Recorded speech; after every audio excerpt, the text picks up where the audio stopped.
Good evening, everyone, and welcome to Uenr Media Landscape. I'm Ekia Santua, and I'll be the host for this year's Manifesto Reading. This platform was created to enable aspirants to brief us on their policies, tell us what they stand for, and also enlighten us on the better things they have for the university. Hopefully, after this event, students will be able to determine which aspirant is best to lead their school and which aspirant has the clearest vision for the university. I'd like to invite Ms. Chelsea Obriyabua, the first aspirant for the Women's Commission, to come and brief us on her manifesto.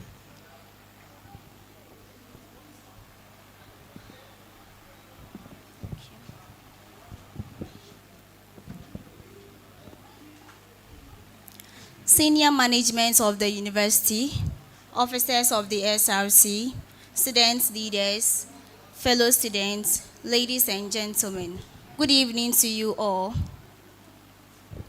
Let me ask you something first. How many of us have ever missed a lecture or felt shy to even stand up in class just because we didn't have a pad? How many of us have a business idea or a skill, but we don't know where to start or who to talk to? If that is you, then I'm here for you. My name is Obriyabua Chelsea, a level 300 hospitality management student. I'm here today to ask for your mandate as your next SRC Women's Commissioner.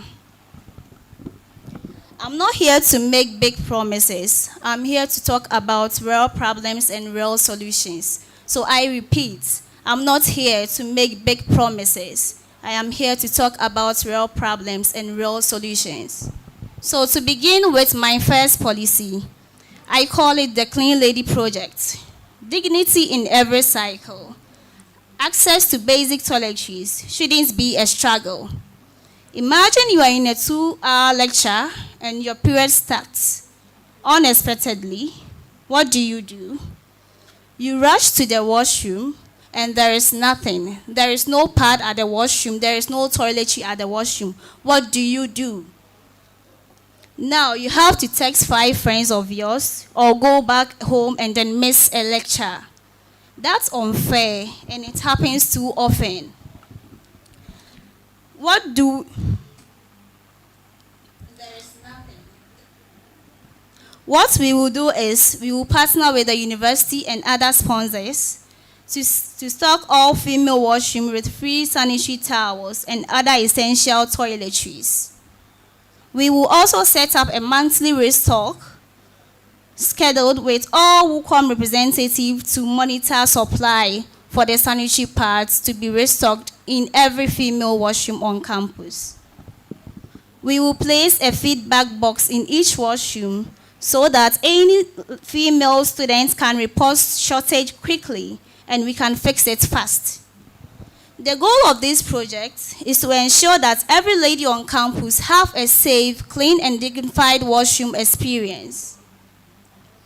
And also to ensure that no lady is ever held back, embarrassed, or forced to miss class because of her period.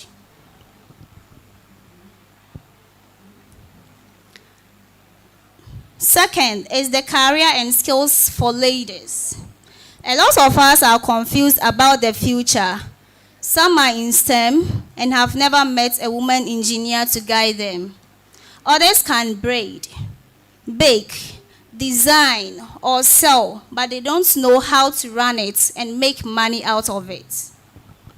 So what we are going to do is we are going to host a woman in STEM career panel, where we are going to bring female professionals to connect with students and to give internship and career advice.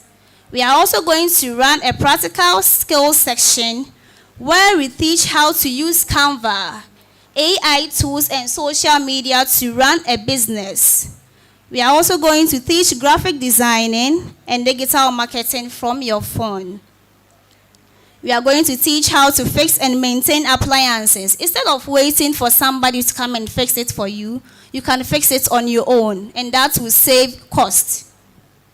The goal is to help female students to gain practical knowledge, build real skills, and leave school not just with a degree, but with the tools to be independent and earn cash.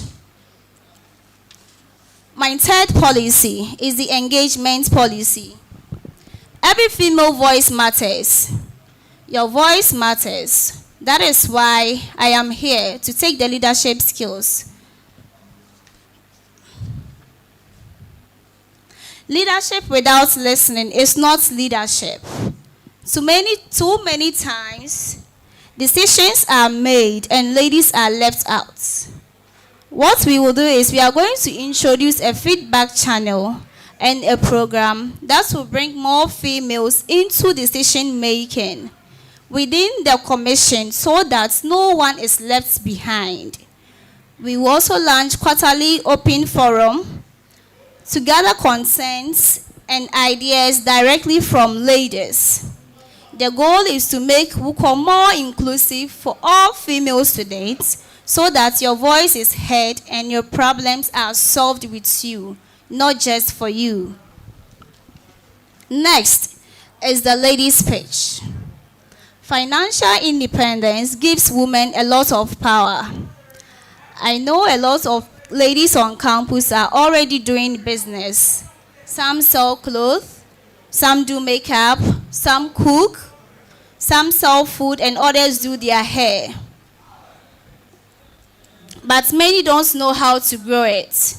So we are going to partner with the CB, that is the Center for Entrepreneurship Business Incubation. This CB helps people to nurture their business. It helps you to grow your business. That is why the word is incubation. The goal here is to help female students nurture their business, to grow it and then give business ideas to students, and also help ladies to turn their skills into real income and then real businesses. The fifth one is the Women Empowerment Conference. Leadership starts here. We need more women in leadership, but to lead, you need confidence and training. What we are going to do is to organize a conference that brings speakers and leaders to train leaders on public speaking. Confidence, career growth, and how to make up leadership positions on campus and then beyond. The goal here is to help ladies become bold leaders in school, at the workplace, the community, or anywhere they find themselves in the future. You can be the next SRC president, the next CEO, the next MP. You could be sitting here in this room. So why not you? Why don't you take this leadership step? And the last policy is the Obapa Apomodin. I call it the Obapa Apomodin because it means the woman's health. So it's about health and wellness. Too many girls are shy to ask health questions and end up with the wrong information. We are going to improve health awareness among female students on campus, organize health walk, health talks, comprehensive sex education, and awareness programs. Focus on women's health, their physical, psychological, emotional, mental health. We also add sexual harassment, and then we are going to help them to use the right channel for every information they need. With my administration, together with my executive, I believe I can push in for a bill called the Obapa Apomodin. With this bill, it's going to pass through Parliament to advocate for free NHIS card and renewal for all students. During my engagements with students, I noticed that whenever you visit the school clinic, a lot of students do often forget to renew their insurance cards. So whenever they visit the clinic, they have to pay some amount of money before they can be attended to. So with this policy, I believe when it's being advocated for, it will help every student on campus to have a free health care and access the clinic as and when a misfortune should happen. So my goal is to create a safe space for girls to ask questions about stigma, to equip every lady with the right information, to make safe and confident choices, and to ensure health and wellness for all female students on campus. Ladies and gentlemen, this is my promise to you. Dignity, skills, your voice, business and leadership. I am Obriabua Chelsea, contestant for impact.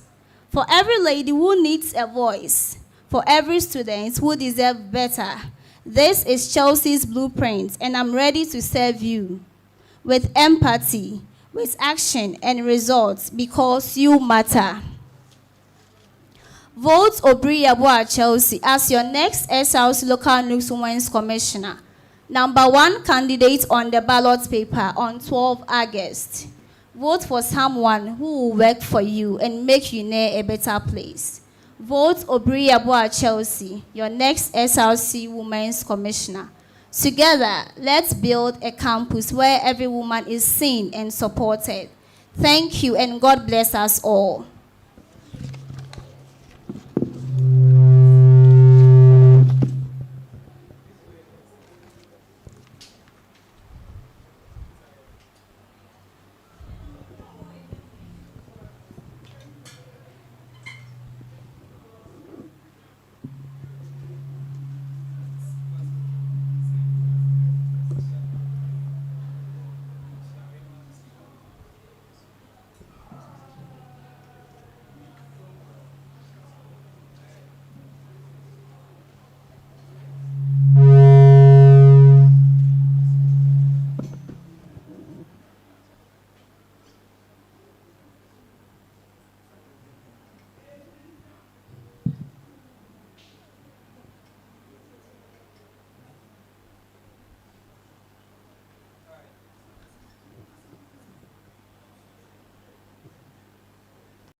We just heard Miss Chelsea give us her manifesto reading.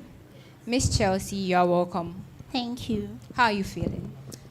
I'm feeling very excited. Very excited. Yes. Okay, that's very nice. I like the energy. So, Miss Chelsea, there are a couple of questions that came up while you were reading your manifesto, and I would like to present them to you so that you answer them accordingly for us. All right. Okay. In your manifesto, you stated that leadership without listening is not leadership, right? Yes. So, if students at your quarterly open forum strongly disagree with one of your core projects, are you prepared to change or cancel that project based on their feedback? Yes, please. I'm ready to change that. And don't you think that will affect your whole presentation, because you presented yourself with these policies, and I believe it was with these policies that probably the students trust you enough to want to vote for you. So if you hear that a few number of students, couple of them disagree with some of your policies, you want to change this thing, change your whole branding just to fit what they want you to present yourself as? I'm taking this leadership role because I'm here to serve students, and I'm not doing this alone. I need your ideas and opinions on how to run the SRC Women's Commissioner office. So if students do not agree with one of my policies and they make any suggestion or opinion of what they think it would be good for them, why not? I will definitely consider that. Thank you very much, Miss Chelsea. Another question that came up was that in your manifesto, you noted that many students in STEM have never met a female engineer to guide them, right? Yes, I did. Okay, so how will your Women in STEM panel go beyond a one-day event to provide long-term, hands-on guidance for these students? The event wouldn't be a day program. So we can take about a week, and then we start with science, technology, engineering, and mathematics. So I think a day would take one of each STEM. Science, mathematics, engineering, all these things that you mentioned that are in STEM seem to be a very broad topic if we are to discuss it. Do you think a week, just a week, is enough for these students to actually have the zeal to pursue anything in STEM? Honestly, I think that wouldn't be that would take a lot of time to involve students to take leadership roles or know about the STEM. But then I'm sure a week will be okay for students to come around and then have a practical knowledge in science, technology, engineering, and mathematics. So the last question that I received whilst you were reading your manifesto was that regarding the ladies' pitch and the seed program that you mentioned, what specific criteria will you use to select which business idea receive financial or logistical support? I can reread the question if you did not get it. Okay, sure. Regarding the ladies' pitch and the seed program that you mentioned in your manifesto, what specific criteria will you use to select which business ideas receive financial and logistical support? So the ladies' page, thank you for the question. The ladies' page is there to give every female the opportunity to come and showcase their skills, what they have to sell or what they are into, the kind of business they are doing. So depending on your business, if you need that support, we are going to partner with Seed Program and then they would support you. So it depends on the kind of business you are doing. For instance, if you are into egg selling and someone is into fashion designing, I think the fashion designer will need more support than you selling the eggs. Thank you very much, Ms. Chelsea, for your time. Thank you for gracing this event, and thank you very much. I hope you get whatever you deserve in this journey. Thank you. Thank you. You're welcome.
We just heard from Miss Chelsea. The next aspirant to give us her manifesto reading is Miss Ohenewa Boachua Alberta.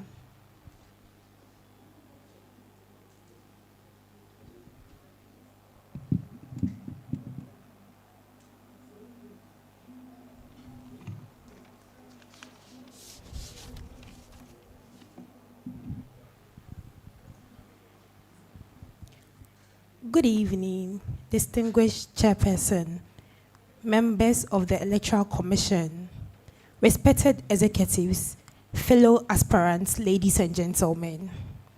My name is Ohenewa Boachua Alberta, popularly known as Oba, level 300 chemistry student, and I'm honored to stand before you today as your local SRC Local LNUGS Women's Commissioner hopeful. I believe leadership is not about occupying a position. Leadership is about listening, serving, creating opportunities, and leaving a lasting impact.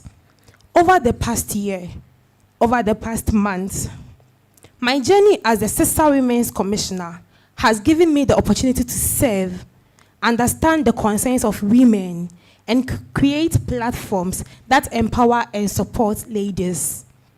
This experience has strengthened my conviction that women do not only need representation, they need a leader who listens, understands, and acts.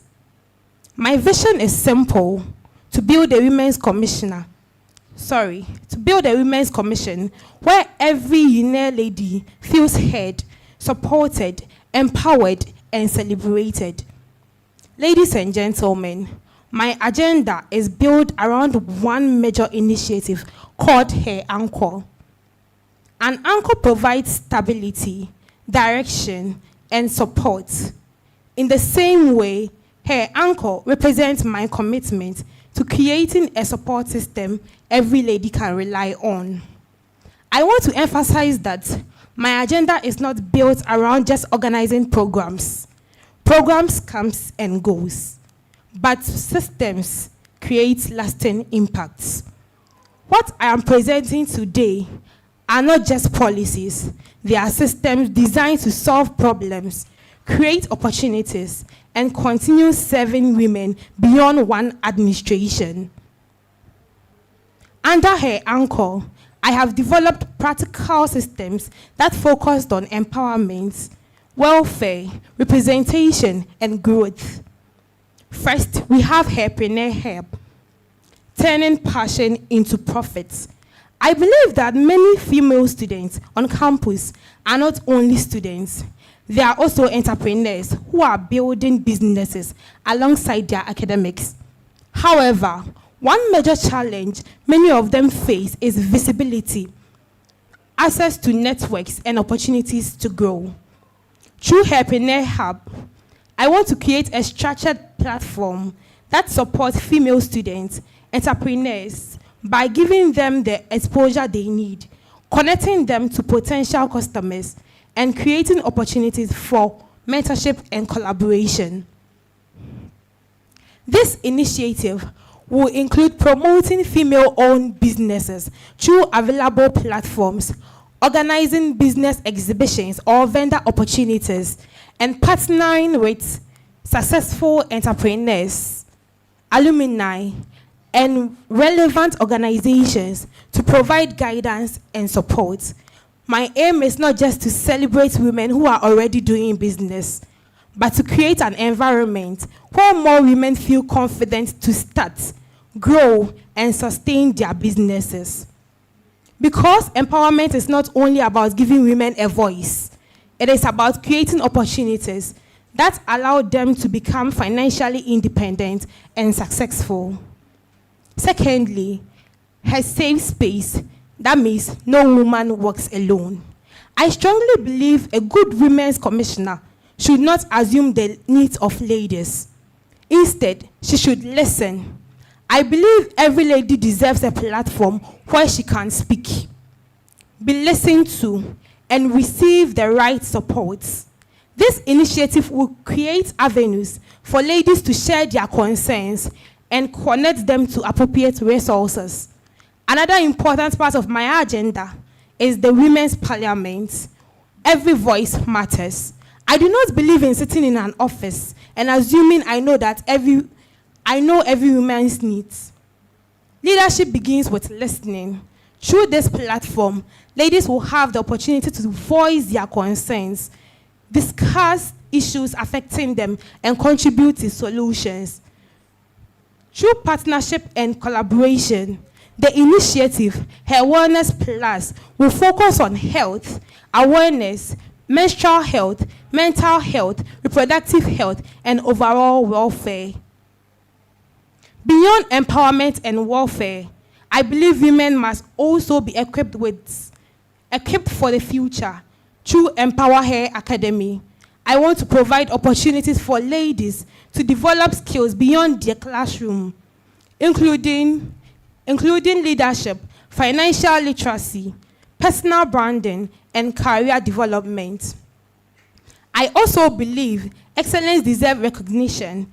That is why I introduced the Uenr Women of Impact Awards, a platform to celebrate ladies who are making meaningful contributions and inspiring others. Ladies and gentlemen, these are not just promises. They are systems built around real needs. My goal is not to be a women's commissioner who is only visible during events. My goal is to be a women's commissioner who is accessible, intentional, and committed to making a difference.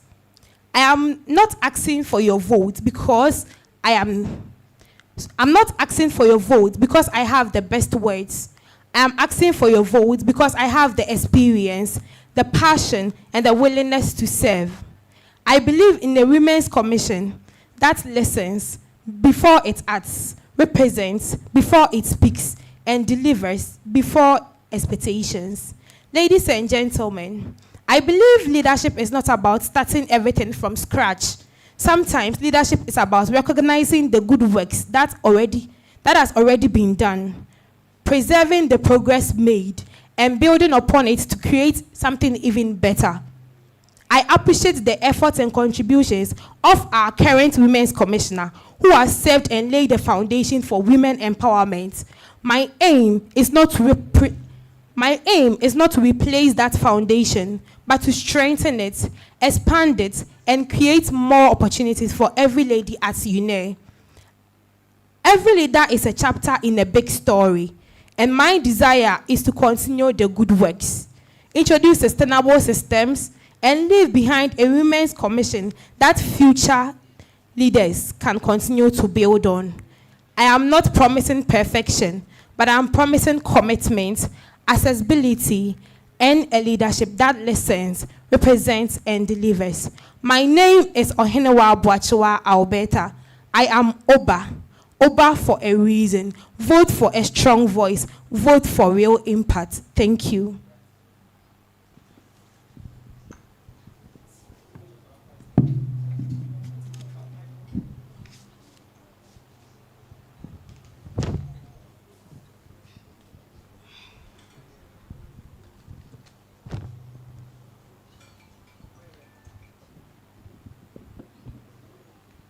You're welcome, Miss Alberta. Thank you very much, Ms. Akia. Okay. It seems you are happy. Everything went well. You are not tensed. Everything seems fine. Yes, I'm okay. Okay. So a couple of questions came up when you were reading your manifesto. And the first one was regards to the Women's Parliament you mentioned. So the concern is that there's already a parliament, an SRC parliament. So you bring in the Women's Parliament. Is it necessary? And what is the essence of the Women's Parliament? Okay, thank you very much for the question. So the main reason for the Women Parliament is to get ladies on board to discuss their concerns affecting them. As I said earlier, a women's commissioner cannot sit in her comfort zone and assume the needs of the people she is serving. So the Women's Parliament is to get access to the concerns of the ladies by having representatives, the course reps, the other women's commissioners. They will be part of this parliament. It's the Women's Parliament because it is, I won't say it's a program, it's a system. It's a system I'm building, which will have all of them there to contribute to the growth of the women's on campus. And it wouldn't be a problem because it's a system. Even though we have the Uenr Parliament there, this particularly will be about women. But do you think you have to create something like that? Because with what you are saying, it seems the concerns will be on women. What the struggles women are facing on campus, the challenges they are facing. Can't you just bring out a questionnaire in the various classrooms so that the women can bring up their concerns? Do you have to establish a whole parliament for this? Okay, thank you very much. Yes, I think I have to bring up this women parliament because sometimes not everyone pay attention to the Google forms and this questionnaire stuff. So having a representative from each department or program, meaning you are considering the leaders there, you are considering the ladies there to create this parliament, and then it will help them. In fact, if people, since I said people will not contribute or fill in the questionnaires and Google forms, this one, they have their own representative whom they can share their concerns with. And then during the meeting, they'll bring these concerns out and we'll work on them. Will it require funds from the women's commissions of coffers? Because it seems you already have a lot of things that you do. You have the Miss Senior Awards, and you also mentioned that you even organize a different award system to when you come on board. So will the funds be enough to have this parliament and all those things, those award ceremonies that are already in existence? Yes, the Women Parliament won't require much money to operate. Yes, so yes. So with the women, Women of Impact Awards that you mentioned that you would be doing, you already have an award ceremony, that's the Miss Hine, and now you are organizing a different award. It seems even with the Miss Hine, sometimes they have challenges with funds, but you intend to add another award ceremony. How do you intend to take up all this? Okay. Miss Uenr is a pageantry. Yes, it's not specifically an awards program. Even though people who participate will win and then they will get awards and all that. But this is recognizing women of impact, the women who has changed or impacted the community of Uenr. Yes, so it wouldn't be a problem because we are just acknowledging them. It's not like Miss Uenr, which is a pageantry to promote confidence, to build up confidence and then create a space for ladies. Yes. Thank you very much, Miss Alberta, You're for your welcome. time. I'll excuse you, and I hope you get whatever you are hoping for. All right. Thank you very much. You're welcome.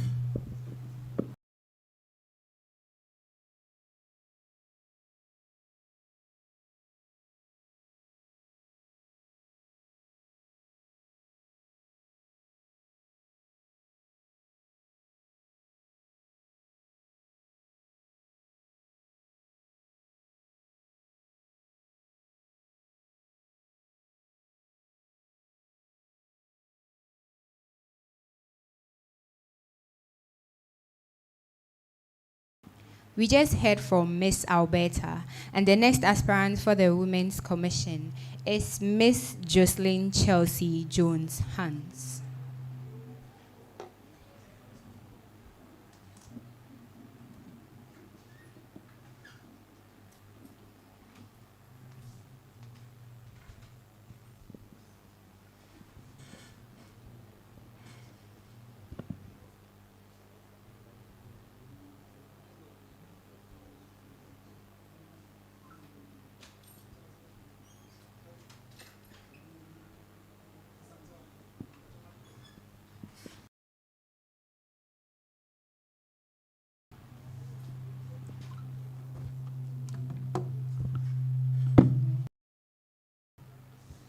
Good evening, respected SRC executives present, fellow aspirants, fellow students, and everyone joining us live. I respond to the name Jocelyn Chelsea Jones Hansen, and I stand before you this day not just as a Women's Commissioner candidate, but ready to be your voice, your sister, and your advocate. Please permit me to present my manifesto.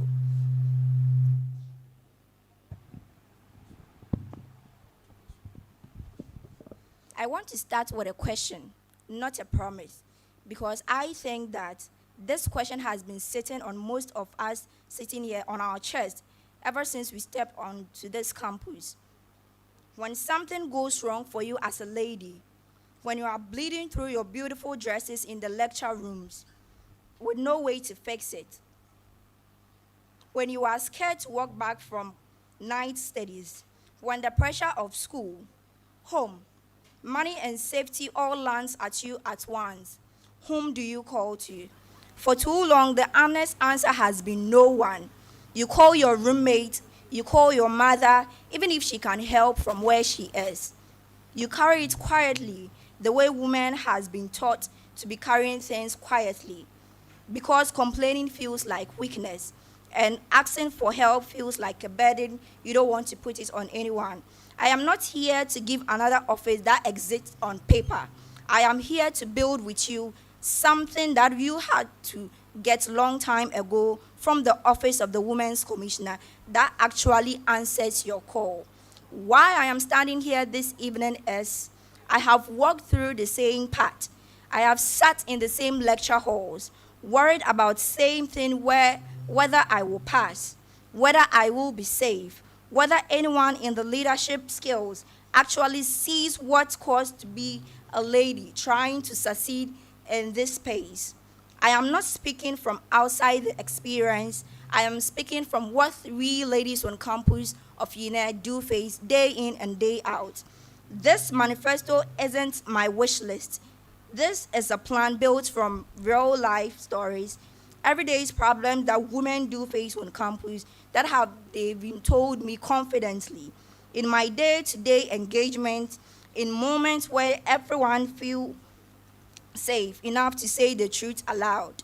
Every policy in here exists because a woman on campus needed it and didn't have it. My vision as a women's commissioner aspirant is to build a Uenr where every woman, from the first year girl still learning her way around campus to the final year woman preparing to step into the world where she can learn, lead, and grow without fear, without shame, without any iota to fight for the basic dignity that should always be hers. What I want you to help me build on board is, one, her first. Now, if I talk about her first is mentorship skills or mentorship system, which we are going to be giving to all first-year ladies on campus to help them navigate their ways on campus to be a successful lady for their 4-year term on campus. Secondly, I will term a pad for every lady. Now, no lady should feel less of herself or to miss a class or sit in fear of staining her beautiful dress because pad wasn't at her reach. Feel free, because we are going to install sanitary pad banks in various lecture halls, their washrooms, to feel safe in moments of having your periods as well. The next on the clock is what I term her safe space. Her safe space is going to talk about the sexual harassment happening on campus. So there will be a helpline where a real support for women facing sexual harassment, abuses, or crisis in times of need, they can reach out to the office, the Women's Commissioner, to help them as well. The next on my list is Sisterhood O'Clock. Now, if I say Sisterhood O'Clock, I mean taking the welfare of the ladies on campus at stake. Safe lighting will be provided, safety education about how their welfare in and out of the school is going to be maintained, and then also working emergency helpline built in collaboration with campus security and with the SRC, because your safety cannot be an afterthought. Next on hers is her wellness project that I term health space. Now, there will be monthly education from our head to toe ladies' welfare, which is going to be with the school's clinic management, where ladies will be trained about their wellness and their abilities to know what's best for their health. And to the next, I will term her business and her career. This is going to provide ladies with training, with mentorships and internship opportunities and real professional connections, because we don't just want women to survive in Uenr, we want them to live here with unstoppable goals. And if I talk about this, for their skills, we are going to partner with One Hive and EduHair that is already in Sunyani here to learn their own preferred skill. And at the end of their 6 to 8 weeks of learning this, for this tuition of this skill, they are going to earn a certificate or a working certificate with it. And to the last on my list, not the least, I term it as Future Female Leaders Academy. This is not just for ladies to come and do what they want, but however, to nurture them from the pageantry space into the space where there are going to be female leaders thriving in the school as well. Because I believe that the next Vice Chancellor, the next MP, the next CEO is in Uenr. And the lady sitting here is going to make it possible with the right equipment from the Office of the Women's Commissioner. We are going to make it possible because ladies deserve to be trained like that in their own preference of leadership skills. And to the last of all, the truth that I want you to sit with is every one of these policies is very feasible. It is very achievable. None of this is a fantasy. It is a discipline, partnership that I want to go through with you. But none of it happens with a title alone. It happens because you decide on the election day. It happens because you choose a leader who is already been listening to you, not one who will listen to you after you win. I, Jocelyn Chelsea Jones Hansen, a medical laboratory science student currently in my 3rd year of study, I am asking you that on the day of election, I want you to cast your franchise for me on the 12th of August 2026, and make sure that when the next time that a female on campus asks that, is my welfare at stake, or if my welfare on campus really prioritized, he or she knows whom to call. Kindly vote number 3 for Jocelyn Chelsea Jones Hansen as the next Women's Commissioner. Thank you so much.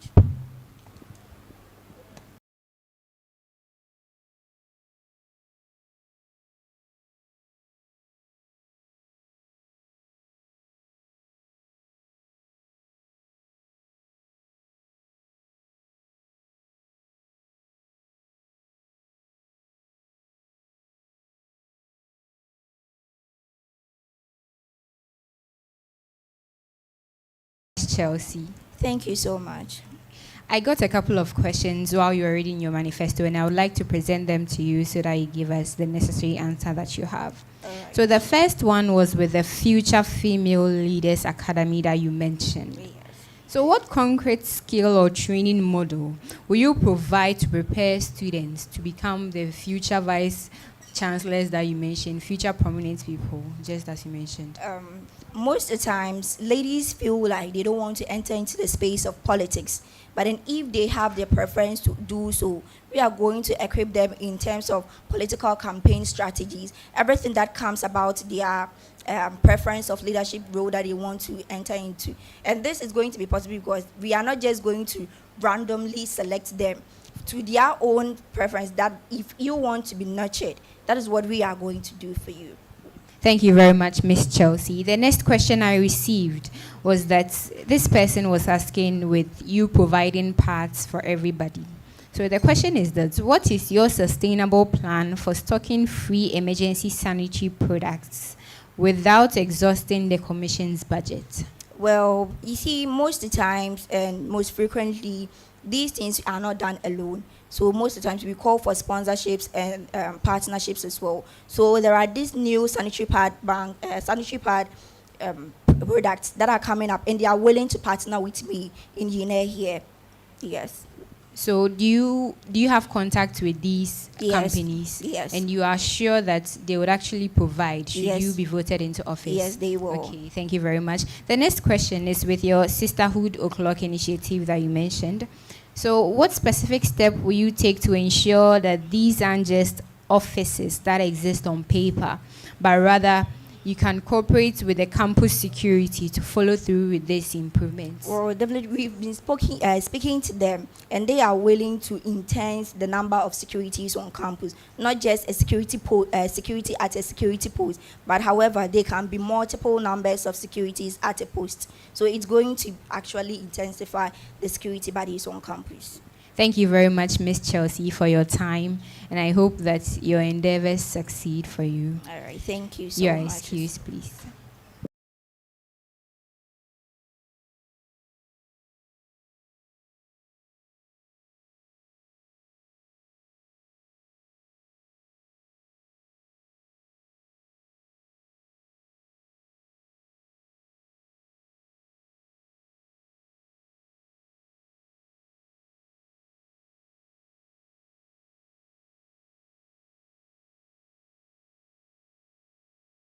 Next aspirant to present her manifesto to us is Miss Blessing Desina Salifu.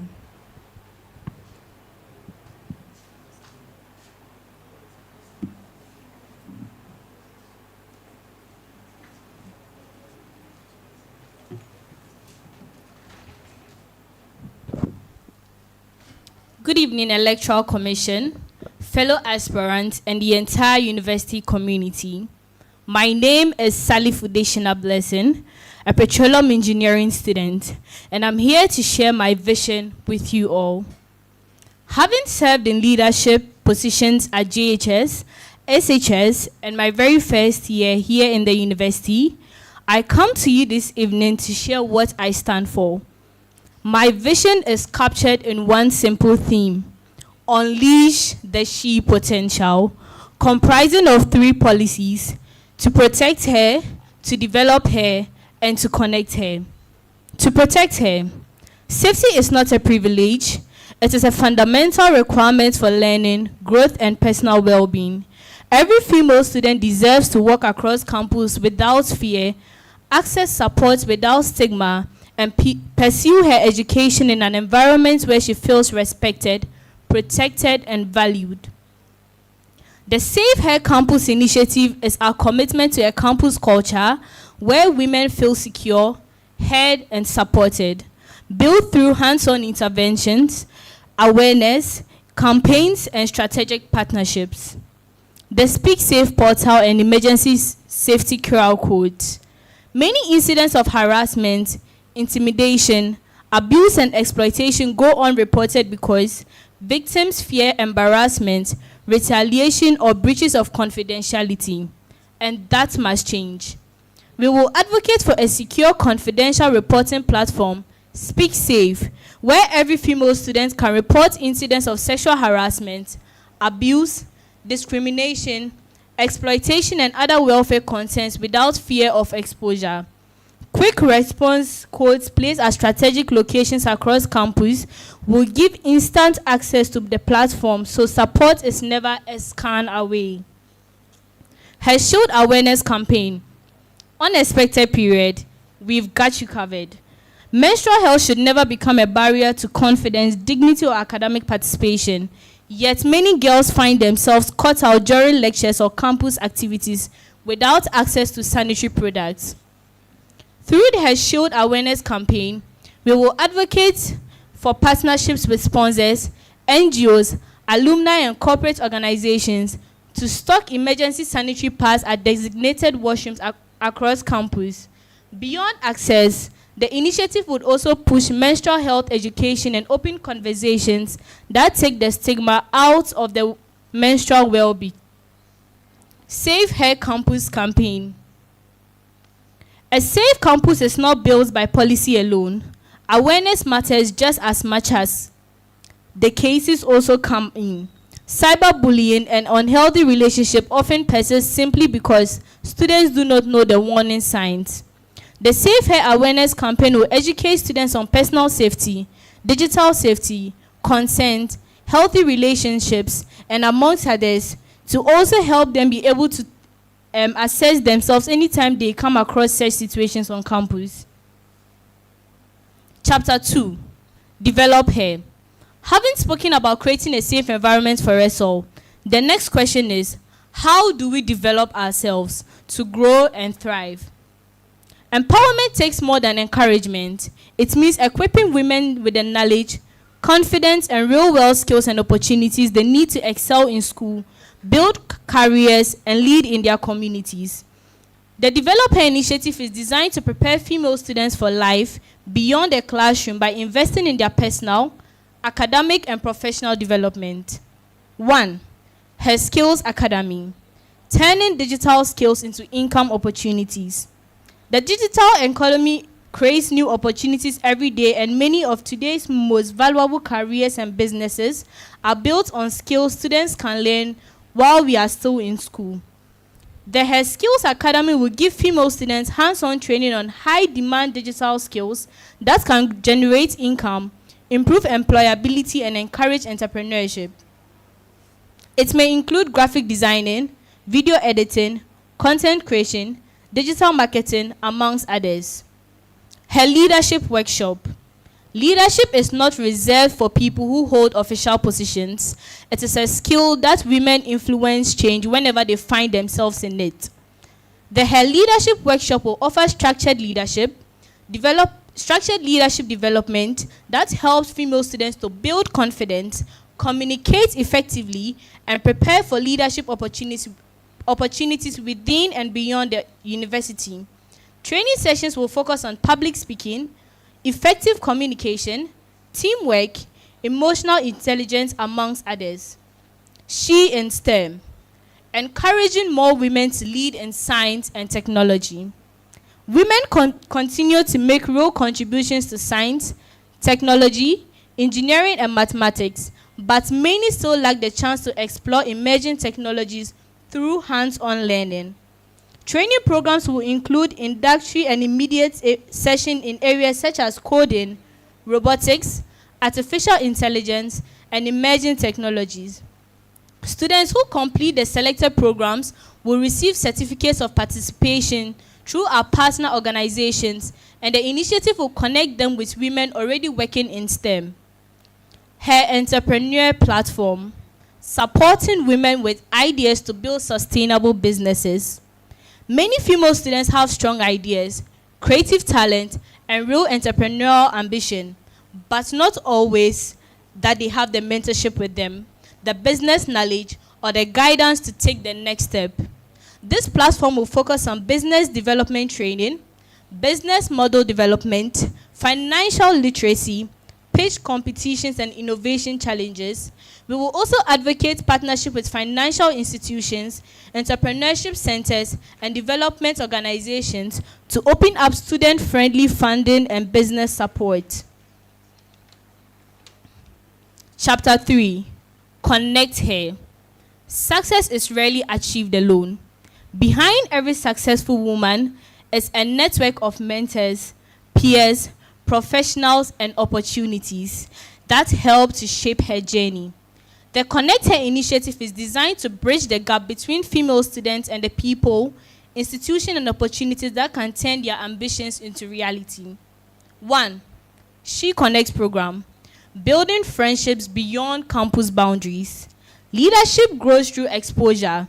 The She Connects program will create opportunities for female students from Uenr to interact with women from other universities. Activities may include leadership camps, STEM challenges, debate and public speaking sessions, girls' night socials, and wellness sessions.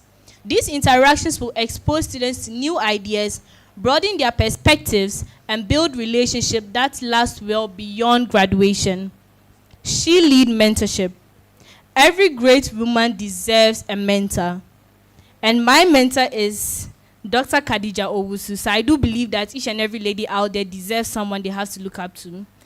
And one conversation with the right mentor can change the direction of a young woman's life. Mentorship opportunities will cover areas such as career planning, academic excellence, work-life balance, amongst others. Her industry link, connecting today's students with tomorrow's careers. One of the biggest transitions students face right now is moving from classroom to the workplace. Most people graduate and then they have to sit at home years before they get some jobs to do. This initiative will promote internship opportunities, industrial attachments, career shadowing, company visits, and graduate recruitment sessions. Through these engagements, female students will gain real workplace exposure, understand what employers expect, and build professional relationships that support their careers. None of this happens in isolation. The success of these initiatives depend on the collaboration, and the Office of the Women's Commissioner cannot achieve lasting impact alone. To do this, we will work actively and collaborate with the university management, the counseling unit, the hall executives, departmental associations, amongst others. Leadership is not only about introducing initiatives, it is about delivering on commitments and staying accountable to the people you serve. Today, I make this pledge to every female student of the University of Energy and Natural Resources. I pledge to listen before I lead. I pledge to advocate with courage. I pledge to serve with integrity. I pledge to empower with purpose. I pledge to create opportunities through partnership. I pledge to remain accountable to the women who place their trust in me. And most importantly, I pledge to work tirelessly to ensure that every woman on this campus can feel safe, discover her potential, and pursue her aspirations with confidence. This is my commitment, this is my purpose, and this is my promise. Vote ballot number 5 vote for Sally Foundational Blessing, and together, let us protect, together, let us develop, together, let us connect, and together, let us unleash the she potential. Thank you so much.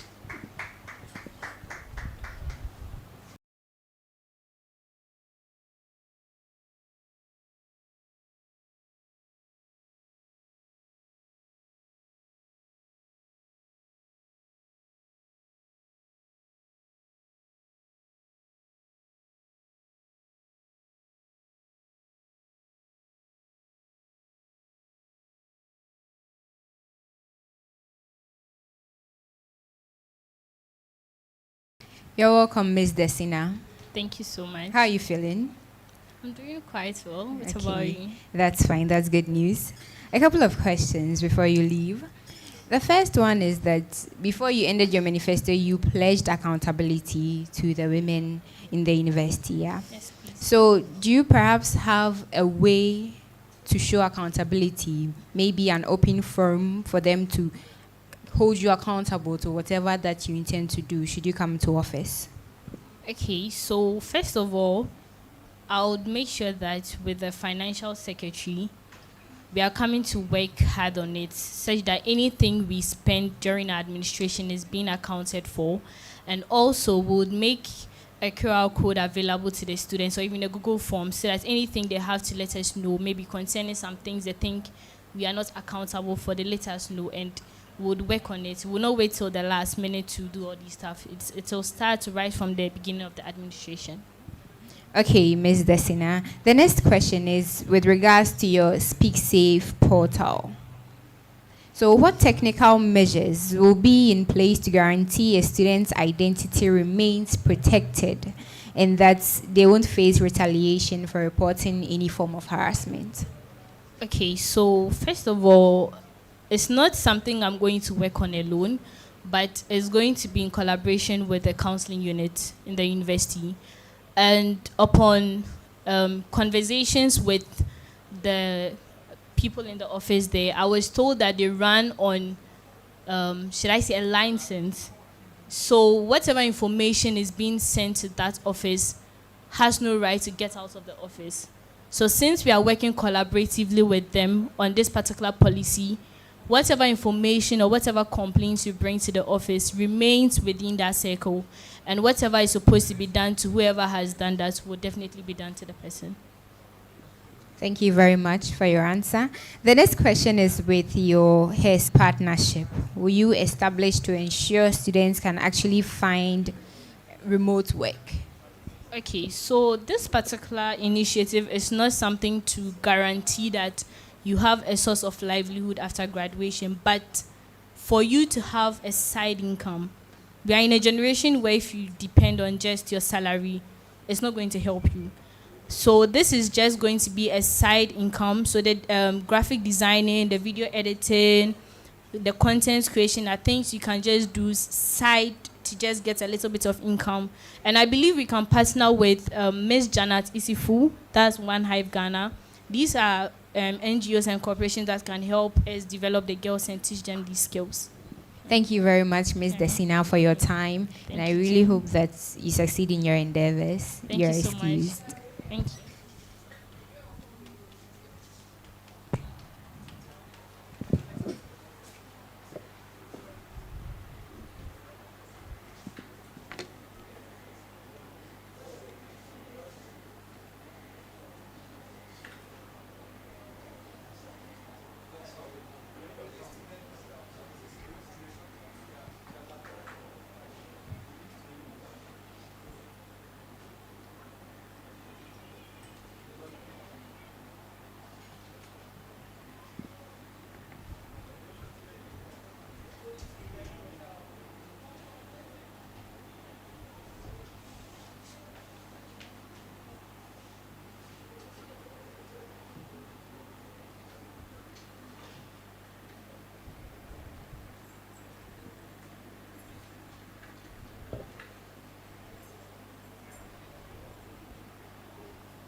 We just heard from Ms. Desina. I would like to invite Ms. Edunyami Safo Dorothy to present her manifesto.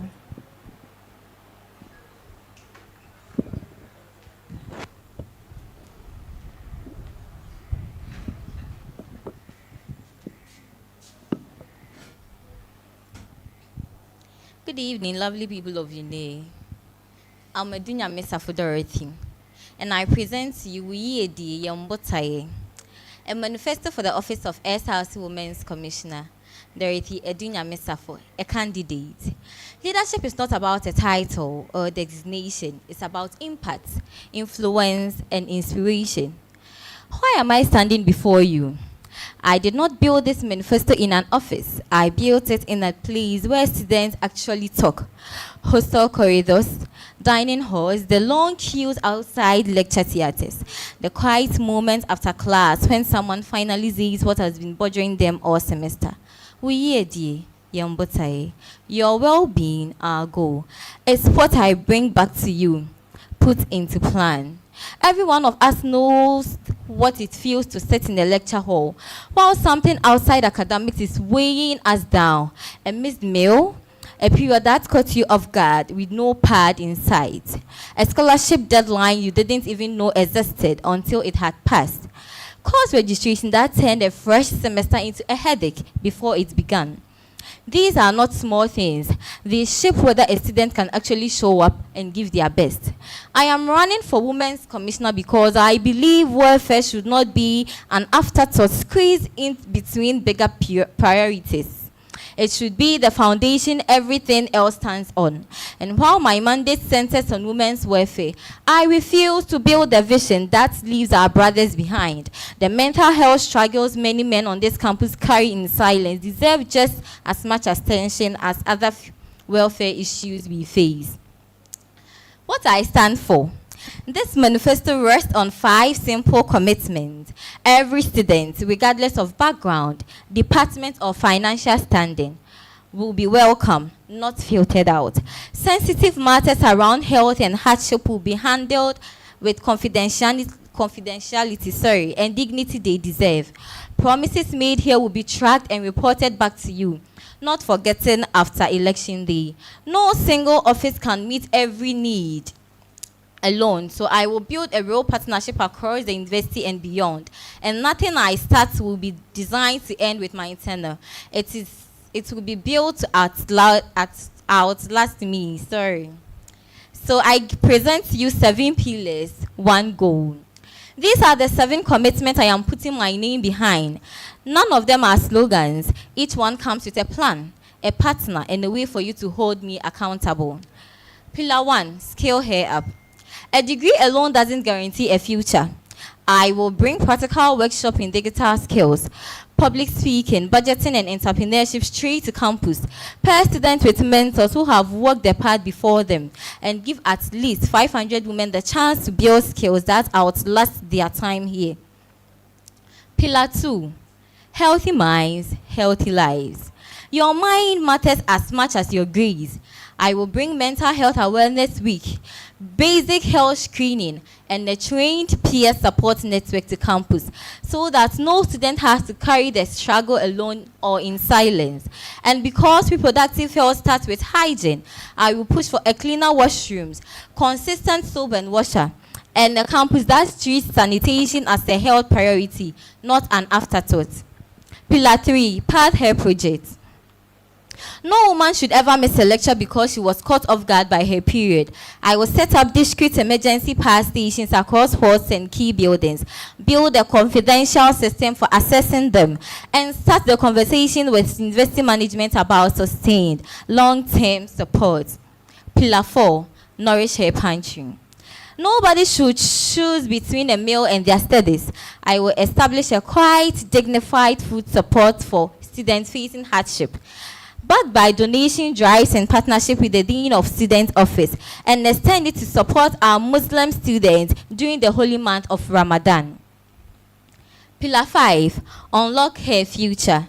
Too many scholarships go unclaimed simply because female students can never heard about them and didn't know how to apply.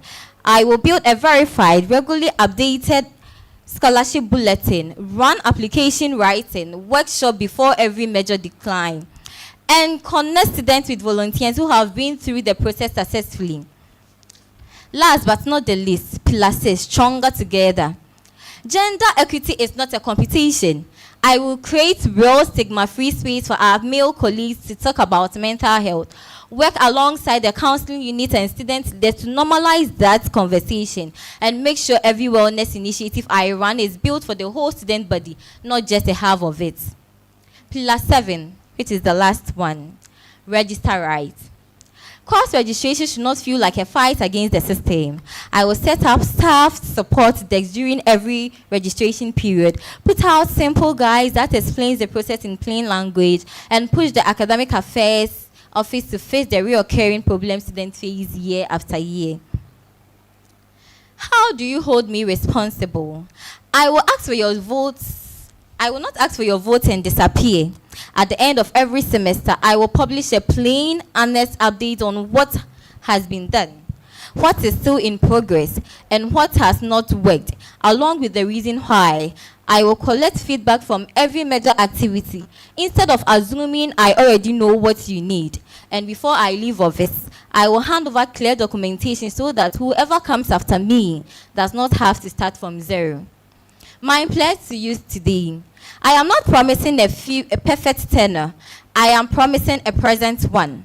A women's commissioner who shows up, listens first, follows through, and treats your well-being as a daily responsibility, rather than a campaigning talking point that fades after election week.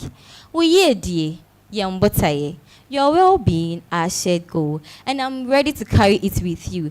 Thank you for your trust and your vote. Dorothy Edunyame Safo, candidate for SRC Women's Commissioner. Vote for number 2. Vote for Dorothy Edunyame. Vote for the lady in purple. Thank you.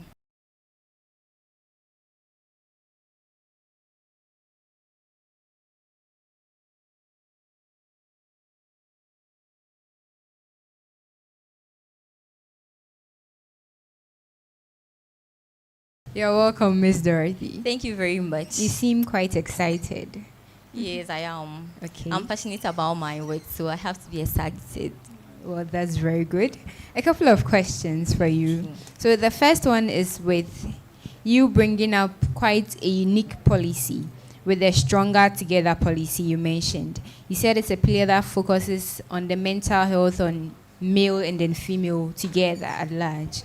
So why do you believe the Women's Commission is the right office to handle men's mental health? And how will you balance this with your primary mandate to serve women? Okay, thank you very much for the question. As I stated when I was reading the manifesto, I said gender equity is not a competition. So we are not supposed to compete. What if the females are empowered, but the males are not, and are going through a lot? Is our campus going to be safe? No, because they are going through a lot, and their effects can also affect us as well. So we need a stronger backbone to back us. And we can see that the males suffer from a lot of mental problems, and they fail to talk about it because they feel that as a man, you're not supposed to express yourself. But as a nurse, as I am, I believe that everybody must be heard. Your mental health is something we must always talk about to ease the suicidal thoughts that has been going on. A lot of suicidal thought that goes on, and the suicidal things we hear about is mostly about the males. It means they are going through a lot, and they need to be empowered as well and be heard. That's why I added that to my policies. Okay, thank you very much, Miss Dorothy. So your motto is your well-being, our goal, right? Yes, please. Okay, and you argue that the welfare should be the foundation everything else stands on when you started your manifesto reading. Mm-hmm. So how will you ensure that focusing so heavily on welfare doesn't come at the expense of other traditional women's commission duty like political advocacy? Thank you very much. It's not going to affect it because most of my policies here, I've practiced it before and I know how it works. Like the hair up initiative, I've practiced it before. I know how it works, and it's not going to affect my tenure, or it's not going to affect the things a WUCOM should do. And with this one, like I stated earlier, It wasn't built in an office. I asked around and asked people, what do they expect from the WUCOM? Because they feel that the WUCOM is only focused on Miss Uenr. So I want to prove to them that WUCOM is not only about Miss Uenr, it entails a lot. We talk about empowerment in a whole lot of seminars. But sometimes you don't get a lot from that seminars. That's why I brought up the hair skill hair up. With this one, you can earn something for yourself, even without a seminar. Even after Uenr campus, when you go out, it goes beyond the school. You can earn a living from it. I'm into skills, and I know the benefits of having a skill. That's why I want to bring it here. And trust me, it's not going to affect the traditional way it will come, like the traditional work it will come down. Thank you very much, Miss Dorothy. You are excused, and I wish you all the very best. Thank you very much for having me. Have a great evening.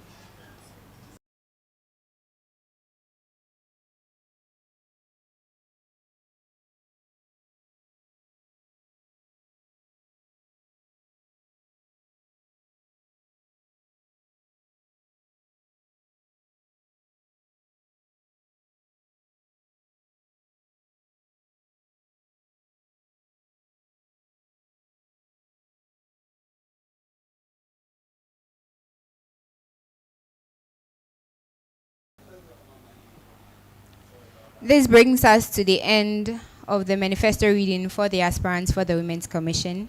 Next on the list is the local LNUGS presidential aspirants manifesto reading. And the first aspirant to present his manifesto is Asari Emmanuel Minta.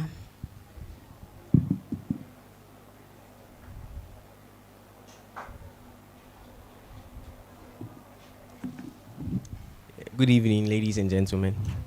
Thank you very much for this opportunity. So, I'll start by reading my manifesto. My name is Asari Emmanuel Minta, local LNUGS presidential aspirant. Fellow Ghanaian students, I bring you greetings. I am asking for your vote to lead local LNUGS as your president. Before I speak about policies, I would want to speak about people. Every one of you in this room has a story. Some of you are here on a scholarship you fought hard to secure. Some of you are worried about a trail paper next month. Some of you are wondering, how will you afford your next semester's provisions? Some of you have a business idea sitting quietly in your notebook because no one has told you how to start. I see you. And in this manifesto, Adrimpa was built with you in mind. Adrimpa means good ideas, wise thinking, ideas that work.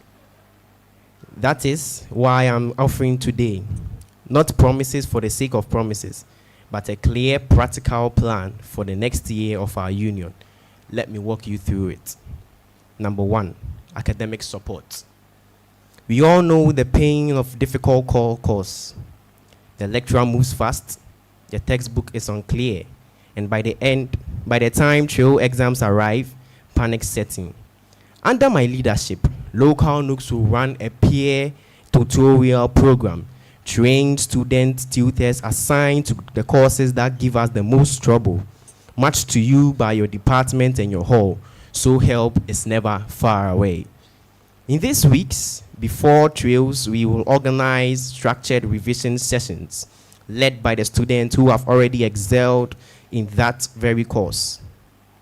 And for those who need to stay longer on campus to prepare, the local LNUGS will formally liaise with the hall management to facilitate temporary accommodation support during that period. I'll take you to my second point, which is opportunity and growth. Beyond the classroom, we will build a centralized scholarship desk active on WhatsApp, TikTok, Instagram, and all the various social media handles we find our students. And I say verified deliberately. Local LNUGS will partner directly with Uenr's International Relations and Scholarships Office to confirm every listing, so no student is scammed, chasing a fake opportunity. Each semester, we will also run application support clinics to help you prepare strong essays and personal statements. We will bring back and strengthen the local LNUGS career fair, connecting you directly with firms in health, energy, environment, education, and the very fields. Uenr trains us for with real internship and job shadow placement on offer. And because guidance matters as much as opportunity, we will launch an alumni mentorship program pairing you with Uenr graduates working in your field for quarterly mentorship, real conversations, real career guidance from people who sat exactly where you are sitting now. Working with the SRC, we will also organize practical skills training, CV writing, LinkedIn optimization, graphic design, and other skills you can monetize immediately, not someday. Number 3, welfare and well-being. Now let me speak on something close to my heart, welfare. University life is not only about academics, it is about well-being.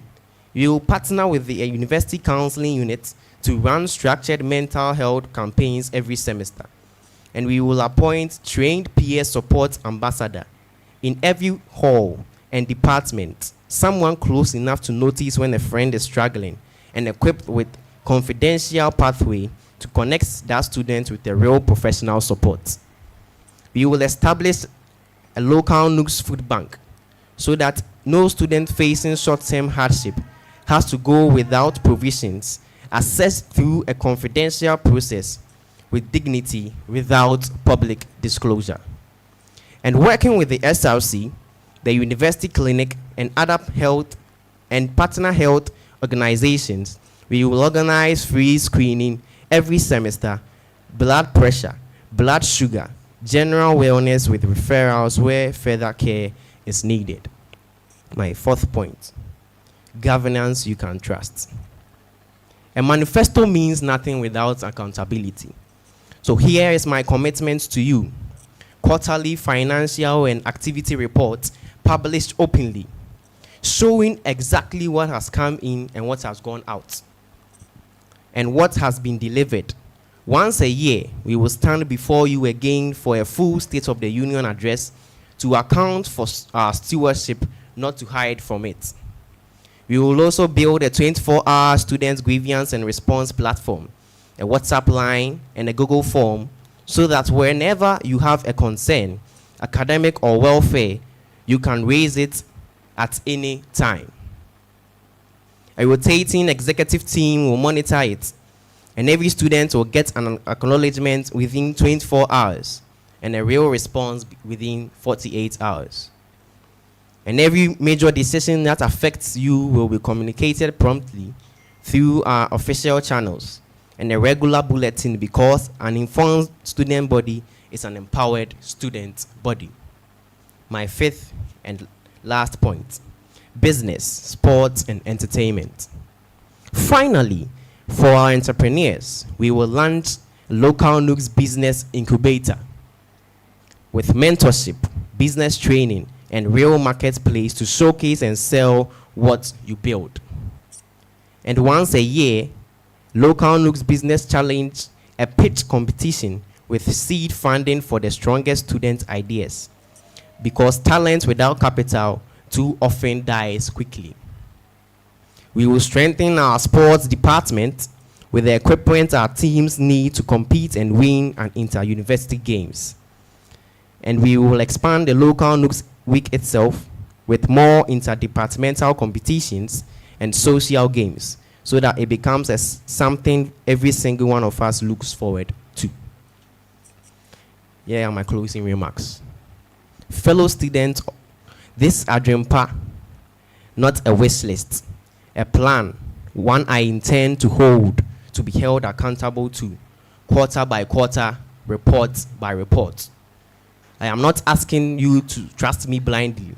I am asking you to hold me exactly I'm asking you to hold me exactly to what I have said here today.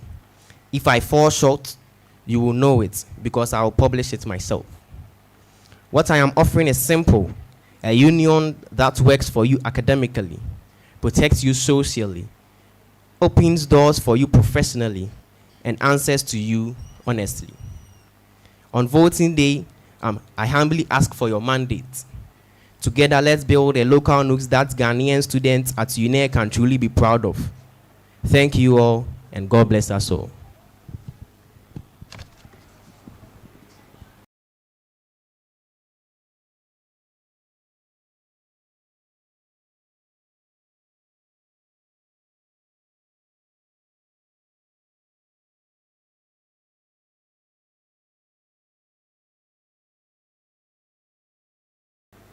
You're welcome, Mr. Emmanuel. Thank you very much. How are you feeling? Very calm. Very calm and composed. Yeah. Okay, that's very good. So a couple of questions for you. In your closing remarks, you stated that if you fall short of your goals, you will publish it yourself. Are you truly prepared to be that transparent with the student's body? Yes, please.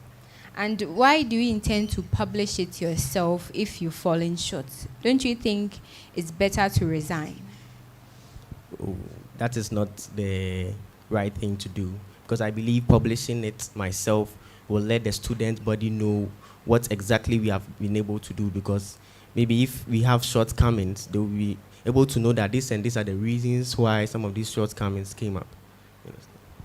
Thank you very much for that answer. Your next question is with concerns about the local LNUGS food bank. Okay, so how will you plan to keep it stocked consistently so that it remains a reliable resource for students facing short-term hardships? Okay, so we would have particular times that we will disperse some of products that we have been able to get from our sponsors. You see, it's not going to be an everyday thing.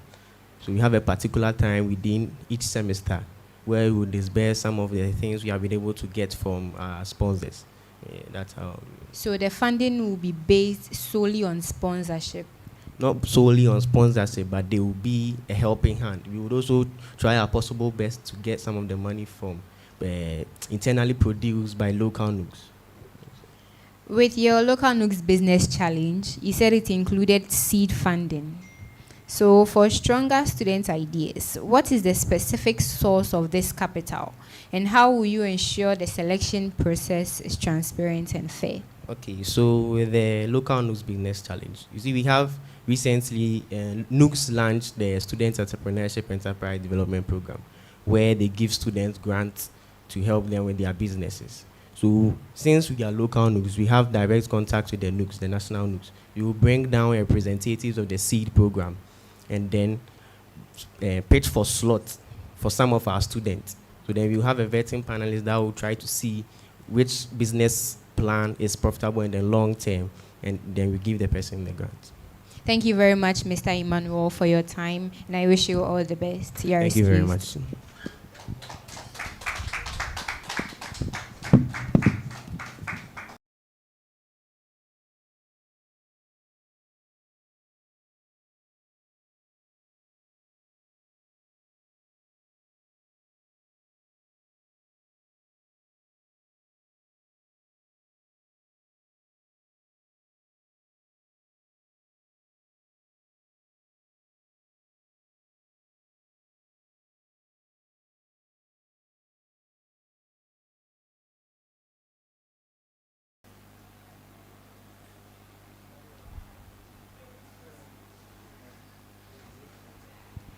I would like to invite Mr. Ajiman Godfred to present his manifesto to us.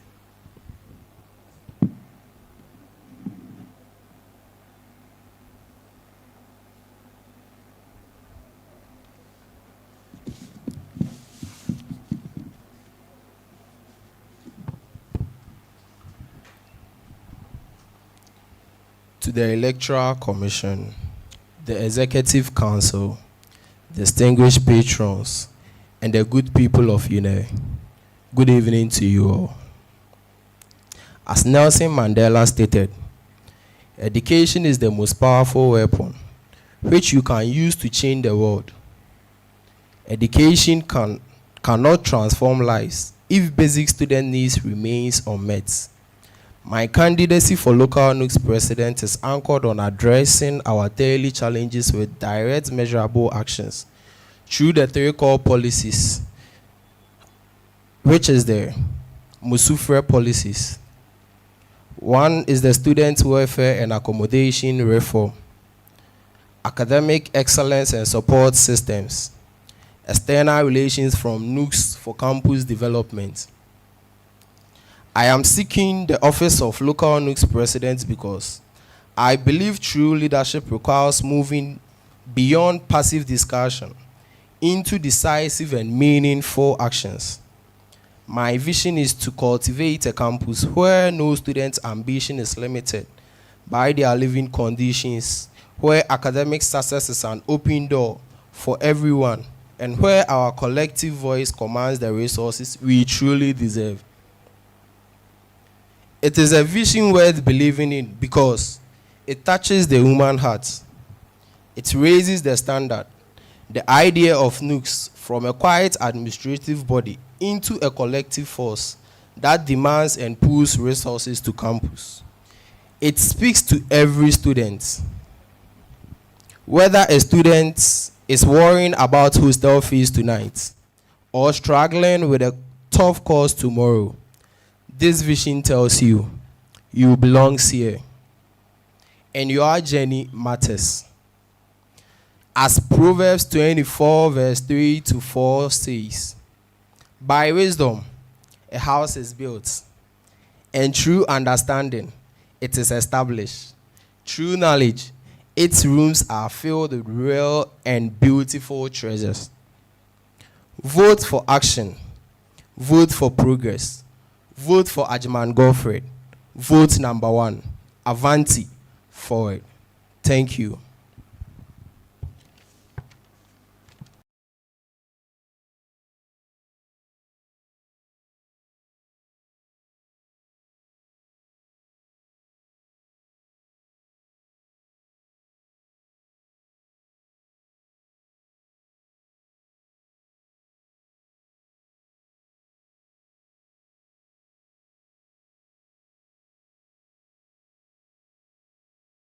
Ajman Godfred, Thank you very much. how are you feeling? I'm good. Okay, that's very nice. So, Mr. Ajman, can you state just 2 of your policies for me? Okay, so as mentioned earlier, student welfare and accommodation reform, academic excellence and support systems. So, with your academic excellence and support system, the academics of a student, I think, highly depends on themselves. How do you intend to infiltrate into that and actually help them excel in their academics? Okay, so with that point, it's very broad because in my department, for instance, we initially used to write midterms in the evening, and that was causing a lot of issues with murder cases stuff. So we came up with a system called the Pro-Prof. So when I say academic, it means this thing can be introduced in my administration so that students can take their midterms from their various homes and will prevent those risks. So these are some of the things. They can take midterms from home. Yes, please, because it's an online platform. You just need your internet access. You have access to the questions. Okay, that's a very interesting Yes, thing. And do please. you think you can convince management to actually take up this project? Okay, so I strongly believe that since it's already creating good impact on students of the information technology decision sciences, it won't be a very hard thing to convince them to accept it. Okay, thank you very much, Mr. Ajman, for your time, and I wish you the very best. Thank you You're for your time excused. too.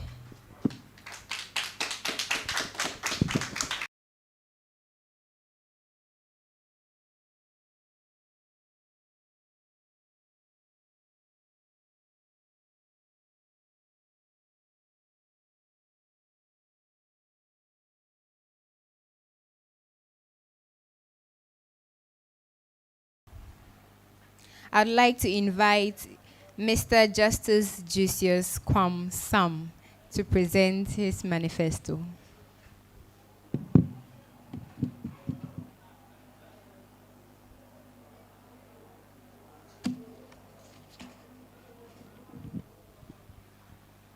Thank you very much for this opportunity. I am Justice Jesus Kwam Sam.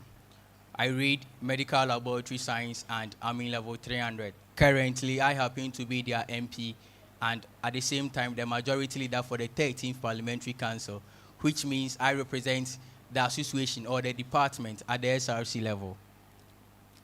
Good evening once again.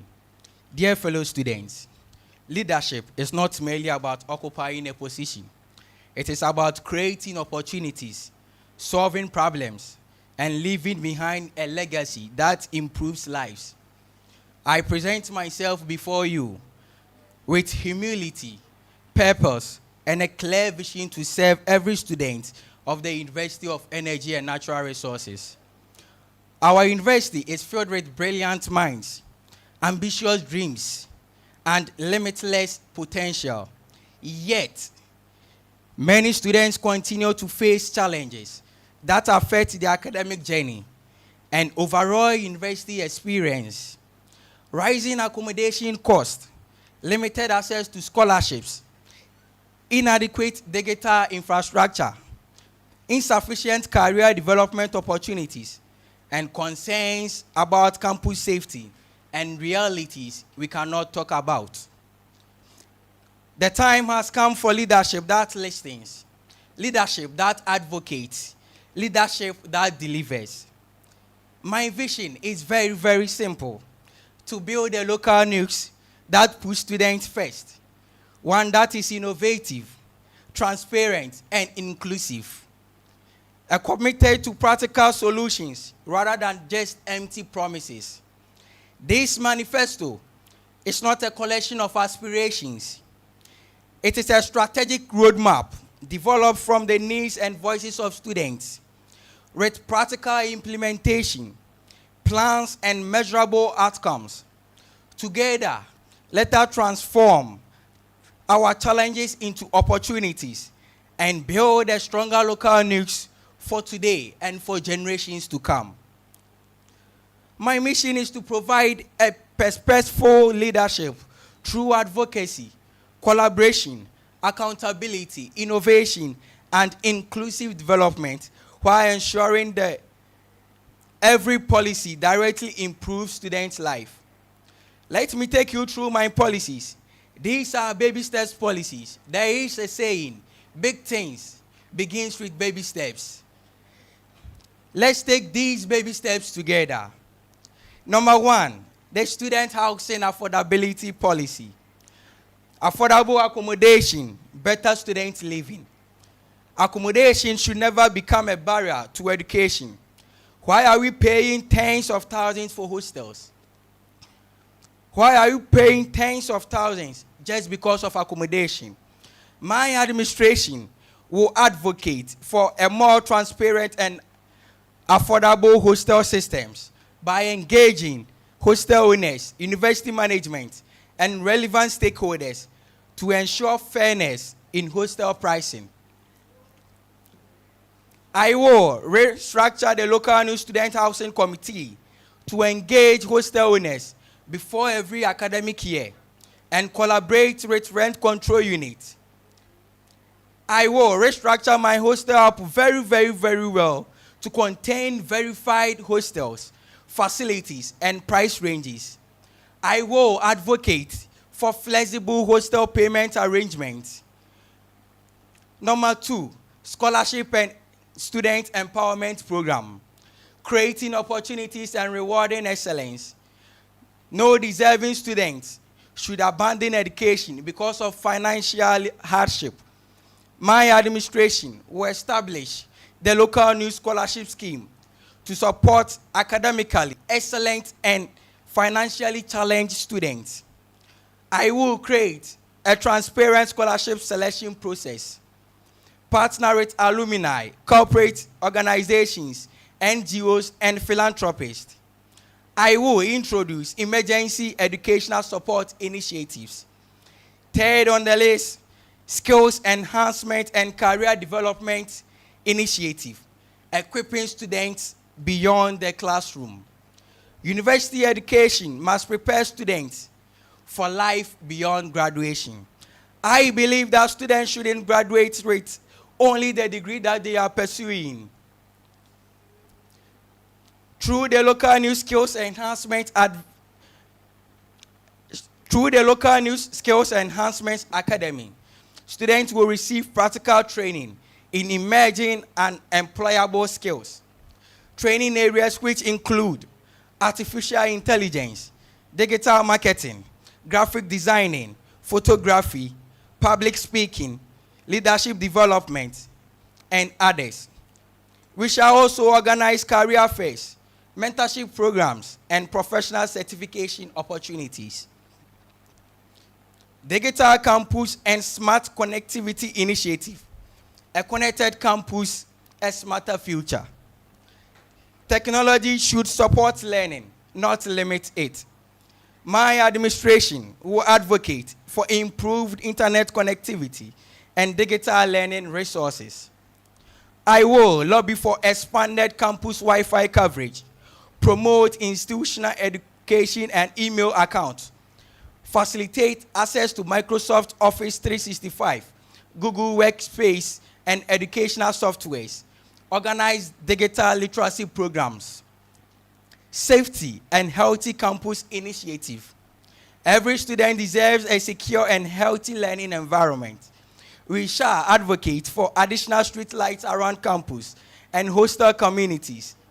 We will improve night security patrols, emergency response systems, and regular NHIS registration and renewal exercises, annual health screening programs, mental health awareness campaigns. And finally, the local news Apatakesia initiative, creating spaces to learn, rest, and connect. University life extends beyond lecture halls. Students deserve comfortable spaces where they can relax, interact, revise, and recharge between students' advocacy and recharge between lectures. A conducive learning environment extends beyond lecture halls. Students often have long breaks between lectures and limited places to sit, relax, hold discussions, or study. Have you asked yourself where these students stay to wait for the next lectures? No.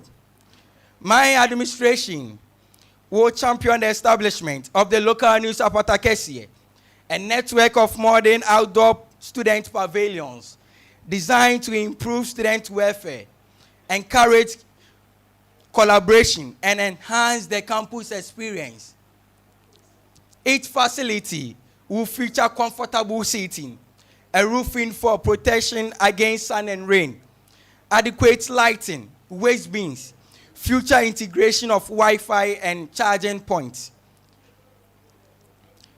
These projects will be implemented through partnerships with university management, alumni, corporate organizations, and development partners. If entrusted with your mandate, I pledge to lead with humility, integrity, transparency, and accountability. I will place students at the center of every decision. I will place students at the center of my decisions. I will place students in whatever things that I do, because without the students, I am not there. Leadership is not about titles once again. Leadership is about making impact. Leadership is about leaving something behind. Together, we will create opportunities where there are limitations, hope where there are challenges, and progress where there are obstacles. The future of our student community depends on the choices we make today. Choose leadership that listens. Choose leadership that serves. Choose leadership that delivers. Make the decision. Vote just to Jesus Kwam Sam. Number 3 on the ballot paper.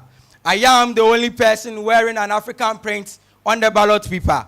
I am the only person that you can see my teeth on the ballot paper. My name goes again. Justice Jesus Kwam Sam. Number 3 on the ballot paper. Thank you very much.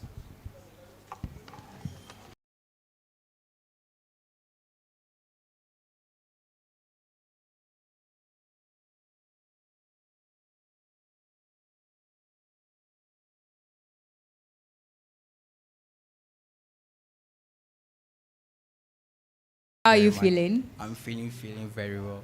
Okay, that's very good. So in your manifesto reading, you mentioned how you collaborate with management so that they curb these absurd hostel prices. But we realize that students are many. The number of students and the number of rooms available at the various hostels do not tally. So most of them resort to going to the homestels. How do you intend to also curb these issues? Because it seems just like the homestels to have very absurd prices. So in terms of this, rent controls deals with everything, either moving from hostels or renting what we call it homestyle. When we involve rent control into this, rent control will be able to regulate the pricing for these students that are living off campus or that are living in these places. So involving rent control is the best solution. Okay. And you also mentioned the Apatakesie policy. That is, you build pavilions on campus so that students can rest there in case they have breaks in between their lectures. Where on campus do you intend to have these structures built? Because it seems the university is already planned out and they have places allocated for each building. So if you are to bring in building new pavilions, do they have to change the planning of the university to build these pavilions for you? We can make changes, and also we have pavilions around which are not modernized to cater for the students at the moment right now. We can restructure these pavilions and we can build mine pavilions to accommodate these students and our students so that they can rest between their lecture activities. Thank you very much, Mr. Kwam, for your time. I wish you the very best. You are excused. Thank you. You are very, very welcome.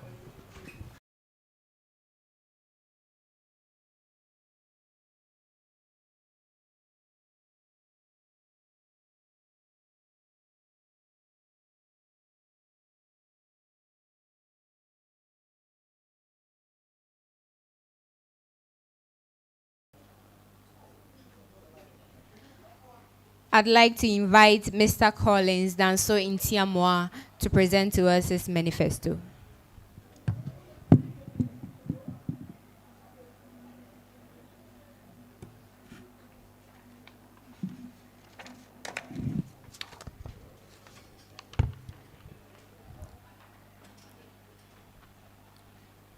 Esteemed Chair, fellow students, ladies and gentlemen, good evening. My name is Collins Danso Intiamwa, a third-year civil engineering student and an aspirant for the office of LNUGS President. I did not write this because I want a title. I wrote it because I have 4 students on this campus carry too much quietly for too long. A student who is broke and cannot say it. A student who is breaking down and has nowhere to take it. A student who does not know what the union even does for them. I am tired of watching what happened and saying nothing. So here is what I am promising to do about it, in plain language, so you can hold me to it. Below are some of the things I am dying to do for the institution and my colleague students. Firstly, no student suffers alone. What do I mean by that? Too many of us are drowning quietly. Academic pressure, money problems, grief, anxiety, and nobody is asking if you are okay. I will build a free peer support program with trained volunteers, a mental health awareness every week, every semester, and a safe anonymous platform where you can say how you are really feeling and get pointed to real help. I will not stop pushing until this university hires a full-time counselor who really belongs to the students. Secondly, leaders who actually answer to you. Too many students disappear. Too many students leaders disappear the moment they win. We hear from them again only at the next election. That ends with me. I will publish a monthly leadership report on everything the union did, every meeting held, and every city spent. I will put up a public activity board on campus, hold an open town hall every semester where you can ask me anything and get our finances audited independently each semester. You will always know where you stand with your union. Okay. Thirdly, UNER's voice heard nationally. What do I also mean by that? We have been quiet at the national table for too long, and it costs us like scholarship, advocacy, and policy wins that other campuses enjoy. I will make sure UNER shows up at every national NUGS Congress and forum. Keep a live notice board of national opportunities and bring at least one national NUGS Congress or event to our campus this year. Our voice belongs in that room, and I'll make sure it is there. Just like Martin Luther once said, I have a dream for America. So do I believe that UNER will also be great. Fourthly, skills that outlast the degree. Most of us will graduate into an economy. That will not simply hand us a job. I'll build a student entrepreneurship and skills hub offering free workshops on business registration, digital marketing, freelancing, and agribusiness, plus a student business showcase every month, every semester to pitch ideas and meet mentors and investors. You should leave UNER with more than a certificate. You should leave with options. Finally, a safety net that actually catches you. Same seeds planted in the same soil, under the same conditions, yield different sizes of fruits. In as much as we are capacitated to solve our problems, there are those of us placed at the lowest ebb of fortunes who would always find it difficult to cross the common river. What do I mean by that? We are all from different financial backgrounds, and we can't solve same financial problems similarly. A medical bill, a death in the family, an exam fee due tomorrow. These things and academic careers end academic careers quietly every year. Within my first 60 days, I will set up a student welfare and emergency support fund with a simple, confidential application that gets reviewed within 48 hours. No shame, no long wait, no falling through the cracks. Every city disbursed will be openly reported to you. None of this is a favor I am offering you. It is what the union owes the people it represents. I am asking for your trust, and I know trust is earned in doing. Not a promising. Read this again in a year and check my name against every line. That is the do. My name is Collins Downson Tiamwa. I am an aspirant for the office of local NUGS president this year. Thank you.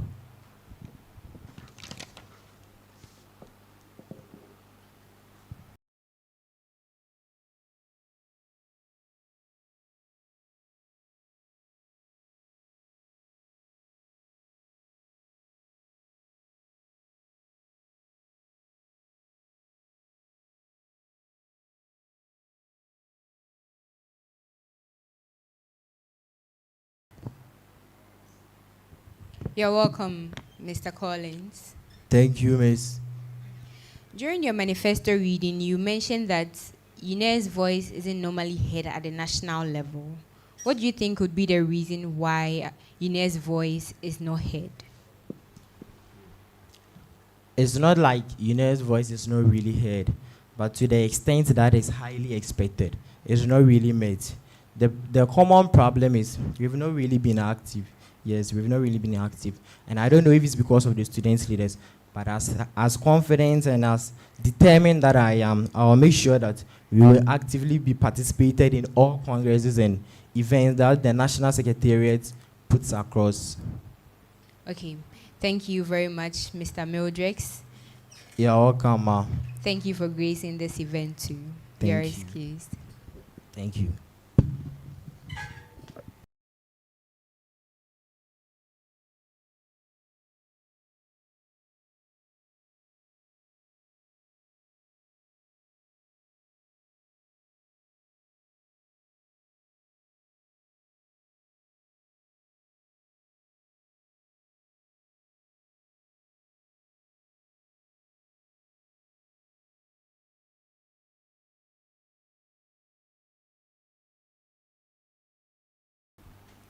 This brings us to the end of the local NUGS presidential manifesto reading. Next is the SRC presidential manifesto reading, and the first aspirant to present his manifesto is Mr. Clifford Fumador.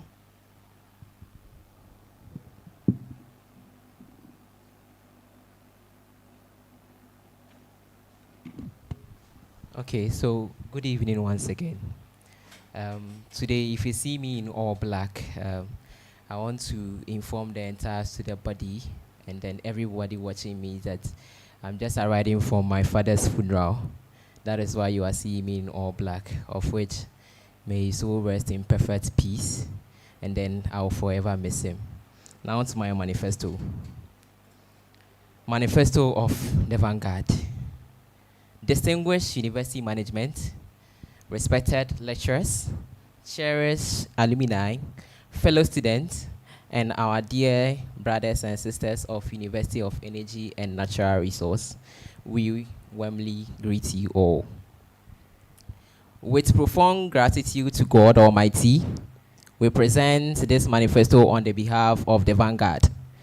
We sincerely appreciate our families, mentors, campaign team, and every student whose encouragement and confidence have strengthened this journey so far. Above all, we appreciate every student of UNE for believing in the power of visionary leadership and for making time to consider our shared vision for the SRC. We, Clifford Fumado, a level 300 computer engineering student and an aspirant of the SRC president, and Dorothy Brimer, a level 300 hospitality management student and an aspirant of the SRC vice president, together as the Vanguard.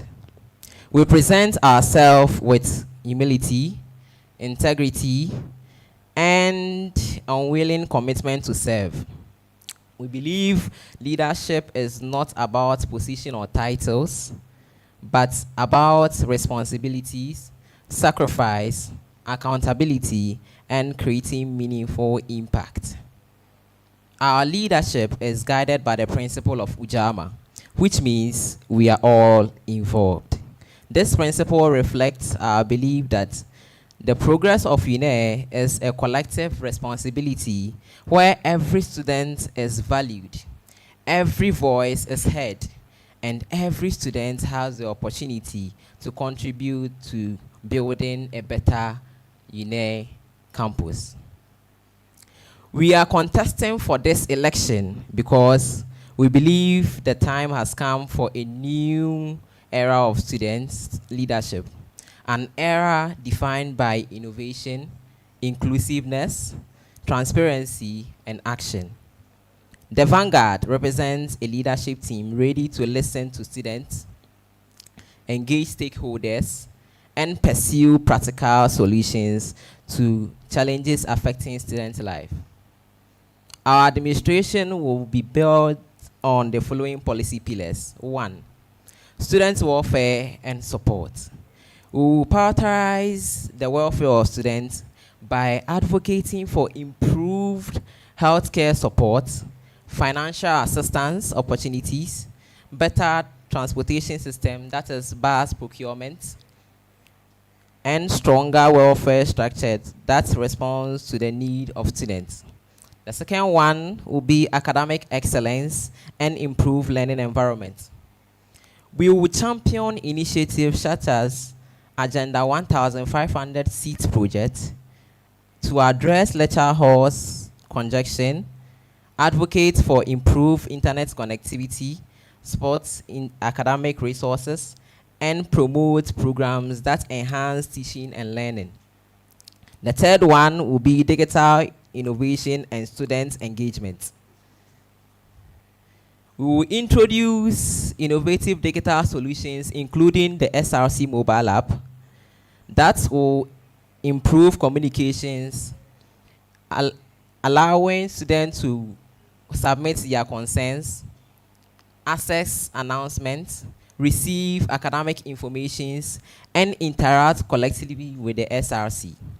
The third one will be infrastructure development and campus improvement. That is continuity of ongoing projects.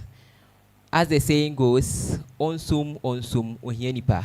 So if our past SRC or administration has left a project behind, our administration will make sure that we will continue those projects to improve the campus life of students. The fifth one will be sports, entertainment, and campus life experience. We recognize that university life extends beyond academics. Our administration will strengthen sports, entertainment activities by supporting competitions, discovering and promoting student talent, organizing recreational programs, and creating platforms that unite students. As part of our commitment to improving campus experience, we will introduce major entertainment initiative where students will have the opportunity to participate in selection of top Ghanaian artists for memorable campus performance. We will also create an exciting social atmosphere where promoting unity, realization, and campus participation. These policies are not merely promises, they are commitments where we prepare to pursue through continuous consultation with students, collaboration with university, engagement with partners and alumni, collaborate with organizations, government institutions, and other relevant stakeholders. We will ensure transparency by providing regular updates on our progress and achievements. Our fellow students, every election provides an opportunity to choose the future of UNEG. As number one on the ballot paper, we will see to the responsibility lead from and put students first in every decision we make. We humbly ask for your trust, confidence, support. Vote for us because the Vanguard represents a leadership team committed to service, innovation, unity, and transformation. Together, let us build an SRC that listens, acts. Together, let us embrace the spirit of Ujamaa. We are all involved. Together, let us create a stronger and more united and more progressive UNEG. Thank you for your trust and support. Thank you.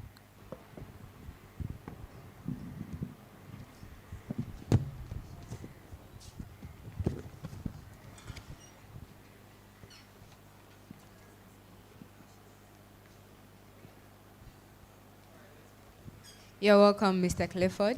Thank you, madam. How are you feeling? Not well, but trying to be well because of my father's funeral.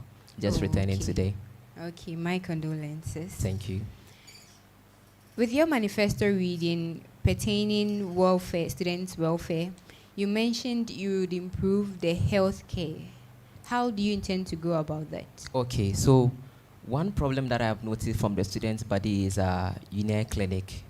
I've met a student, I've been a victim before. I went there for a checkup, and then instead of giving me a basic treatment, they asked me to go and buy that product from a pharmacy and bring it before they attend to me. Because me as a patient, imagine you being a patient and then you are sick. Instead of you to be attended to at that place, you are asked to go to another place to get that drug. It's not fine. And then I think the SRC can do that, producing those equipment for the university to improve the healthcare of students. Thank you. You also mentioned transportation system. Yes, that is procurement of buses for the school. Yes. You see, this whole university, we have only 2 drivers. That is for my information, you have only 2. So what in my administration we are doing is that we are bringing buses to the school. That's at least 5 buses. I have encountered one experience, that is, I have organized a trip, that is my department, and then we applied to the transportation office that we need a bus. They said the buses are finished. Because of that, the trip was cancelled. That's a bad experience. So in our administration, we are bringing buses to school to enhance those things, because education goes beyond classroom learning. We have to experience and explore. Thank you. Thank you very much, Mr. Clifford, for your time. I wish you the very best in your endeavors. You are excused. Thank you.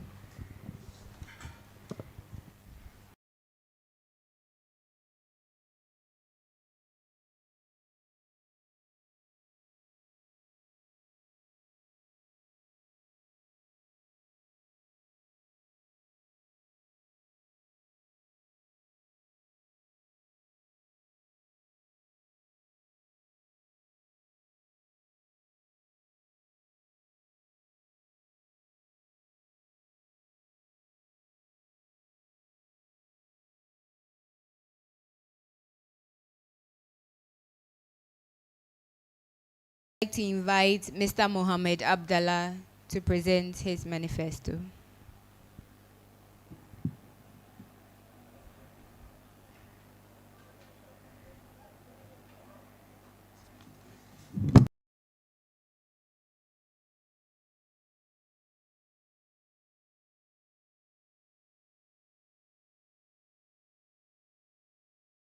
SRC President. Joining me on this journey is my running mate, Lisa, who is contesting for SRC Vice President. Together, we proudly present ourselves before you as the smart change.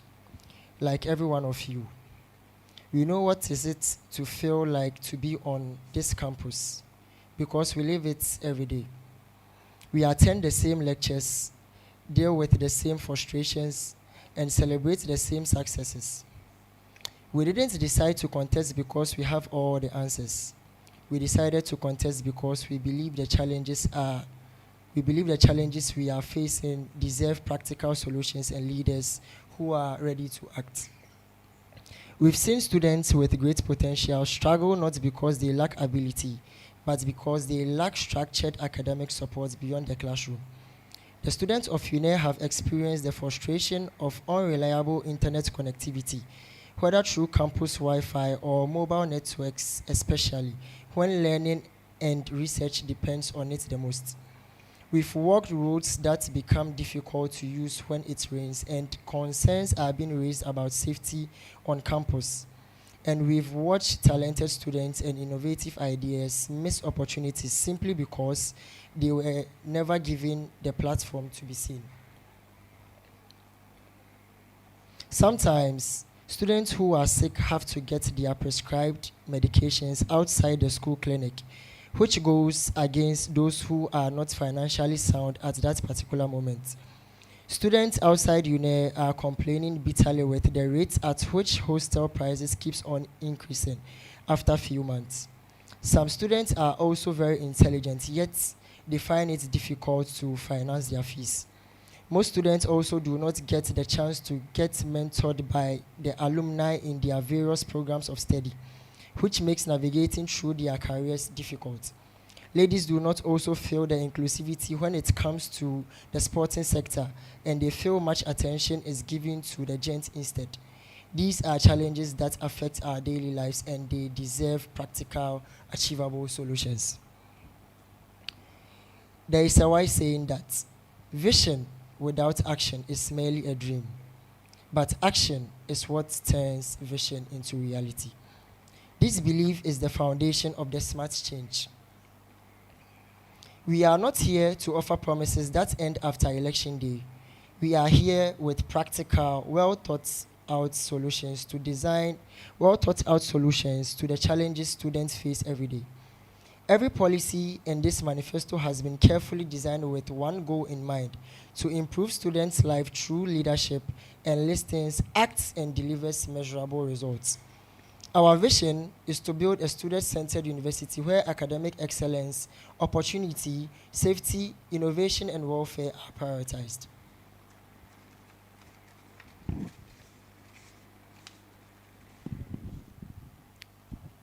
At the heart of every university is the pursuit of knowledge and excellence. We believe every student deserves the support needed to reach their full potential. That's why the Smart Change are introducing the Academic Excellence Initiative, through which we will organize revision classes 2 weeks before every mid-semester and end-of-semester examination, while also establishing an official unit study YouTube channel to provide students with continuous academic resources beyond the classroom. We also understand the ambitions and financial hurdles of our final year students looking to study abroad. To address this, we will introduce a language proficiency support scheme to negotiate reduced costs for proficiency exams. Furthermore, we will actively champion a scholarship expansion program, ensuring that our brilliant but financially disadvantaged students are privileged in the support they need to complete their education. Academic success totally depends heavily on access to reliable network resources. Unfortunately, many students continue to struggle with unstable internet connectivity, which hinders research, online lectures, and assignments. That is why the Smart Change will champion a digital connectivity enhancement program. We will advocate for immediate improvement in campus Wi-Fi through the installation of additional access points. We will also engage telecommunication providers to improve network infrastructure, pushing for the installation of new masts in collaboration with Telecel and strengthening the MTN CSR partnership. As a strategic fail-safe, we will advocate for the deployment of Starlink systems in designated critical academic areas to serve as a reliable backup when traditional networks fail. We understand the heavy financial burdens placed on students. Living off campus, students often face unjustified price hikes and poor maintenance in private accommodations. Therefore, we will directly engage private hostel management or managers to advocate for their fair pricing and strict maintenance standards. Health emergencies do not wait, and forcing students to buy prescribed medications out of pocket because of expired insurance or empty clinic shelves is an unfair financial burden. The Smart Change is committed to comprehensive health accessibility. We will collaborate with the University Health Services to organize a massive on-campus NHIS renewal exercise while firmly advocating for a consistent prioritized drug restocking system at the clinic, ensuring every student has seamless zero-cost access to essential health care. Beyond health, we recognize the need for career guidance and inclusive engagement. We will launch an alumni mentorship platform connecting students with experienced graduates to guide them on career opportunities. Additionally, we will actively promote and support ladies in sports, particularly in football, to ensure our female athletes have the backing that they need.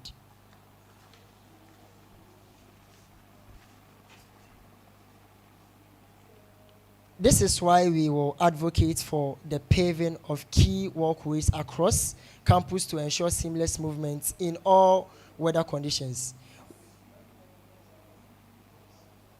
We will also push for a luminous, well-lit campus by installing better lighting in strategic locations and engaging university authorities for strengthening security patrols, ensuring every student feels protected at all times. A vibrant campus life also requires adequate seating and recreational infrastructure, yet there are limited, comfortable outdoor spaces for students to relax, study, or socialize between classes. Students should not be forced to stand around or leave campus just to find shade. Our solution is the construction of shaded campus seating. We will actively partner with corporate brand sponsors to fund and construct branded shaded seating areas, popularly known as the lava benches, with shades, across strategic campus locations to provide comfortable relaxation spaces. We know that students often learn a lot of theory in their lecture halls, but lack the practical hands-on technical skills required by today's job market. Graduating with just book knowledge is no longer enough to secure employment or start a career. This is why the Smart Change will introduce dedicated hands-on technical workshop through the App Lab Student Business Incubation Program. We will bring in industry professionals and utilize our campus resources to run specialized intensive boot camps that equip UNER students with practical market-ready skills. Furthermore, innovation should never die because of lack of capital. Yet many brilliant students' startup ideas remain hidden because they lack financial backing. When students' business fail to launch, the whole university community misses out on the value. The Smart Change will establish a competitive entrepreneurship pitch platform to change this narrative.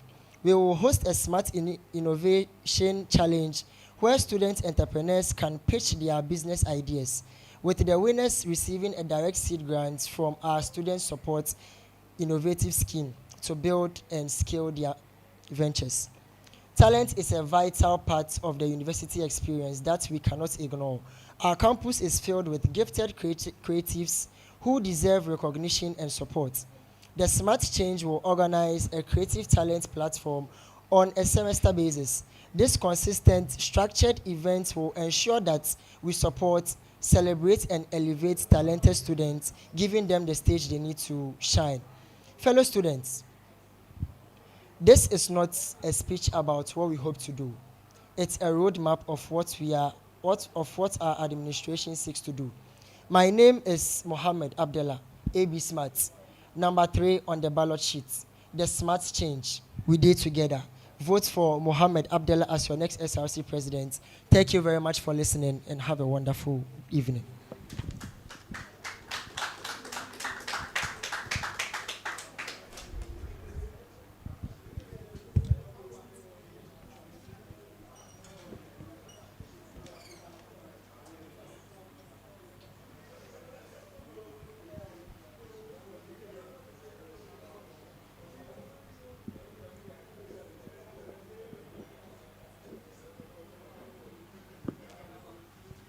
You're welcome, Mr. Mohammed. Thank you very much. How are you feeling? Well, I'm feeling very good. That's very good. The positive answer is very good.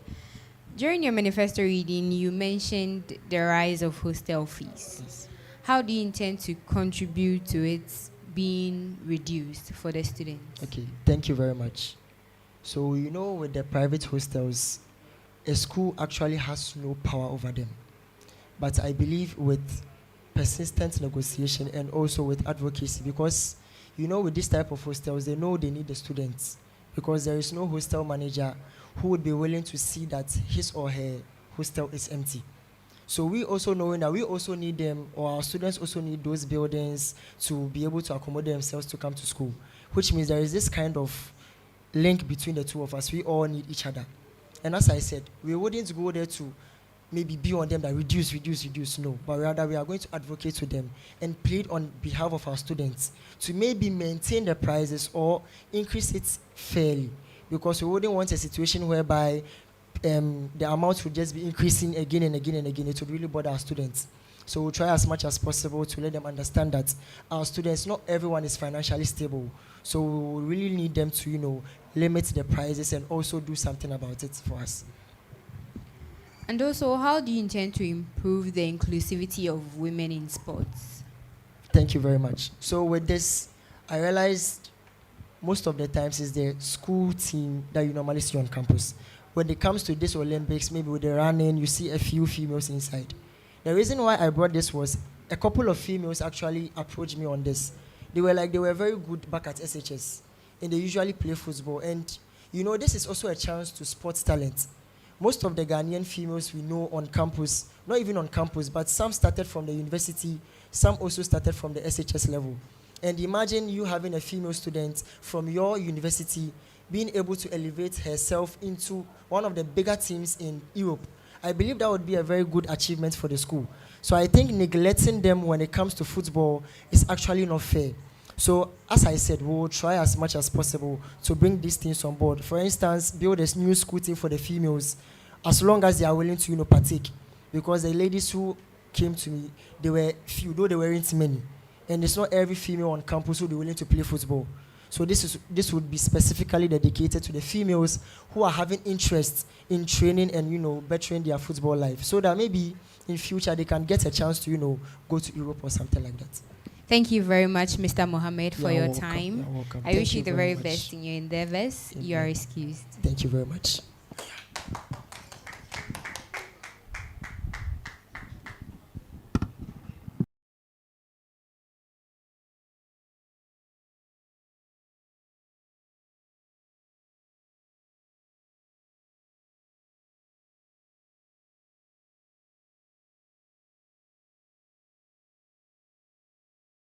To invite Mr. Henry Owusu Ampong to present his manifesto.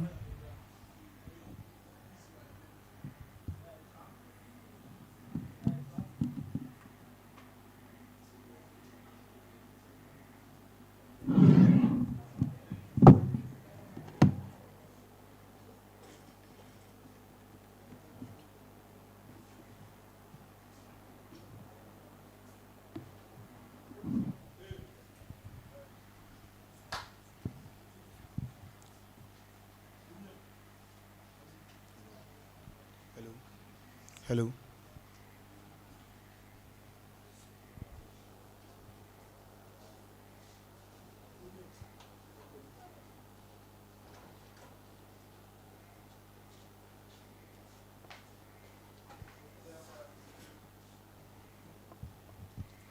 Good evening.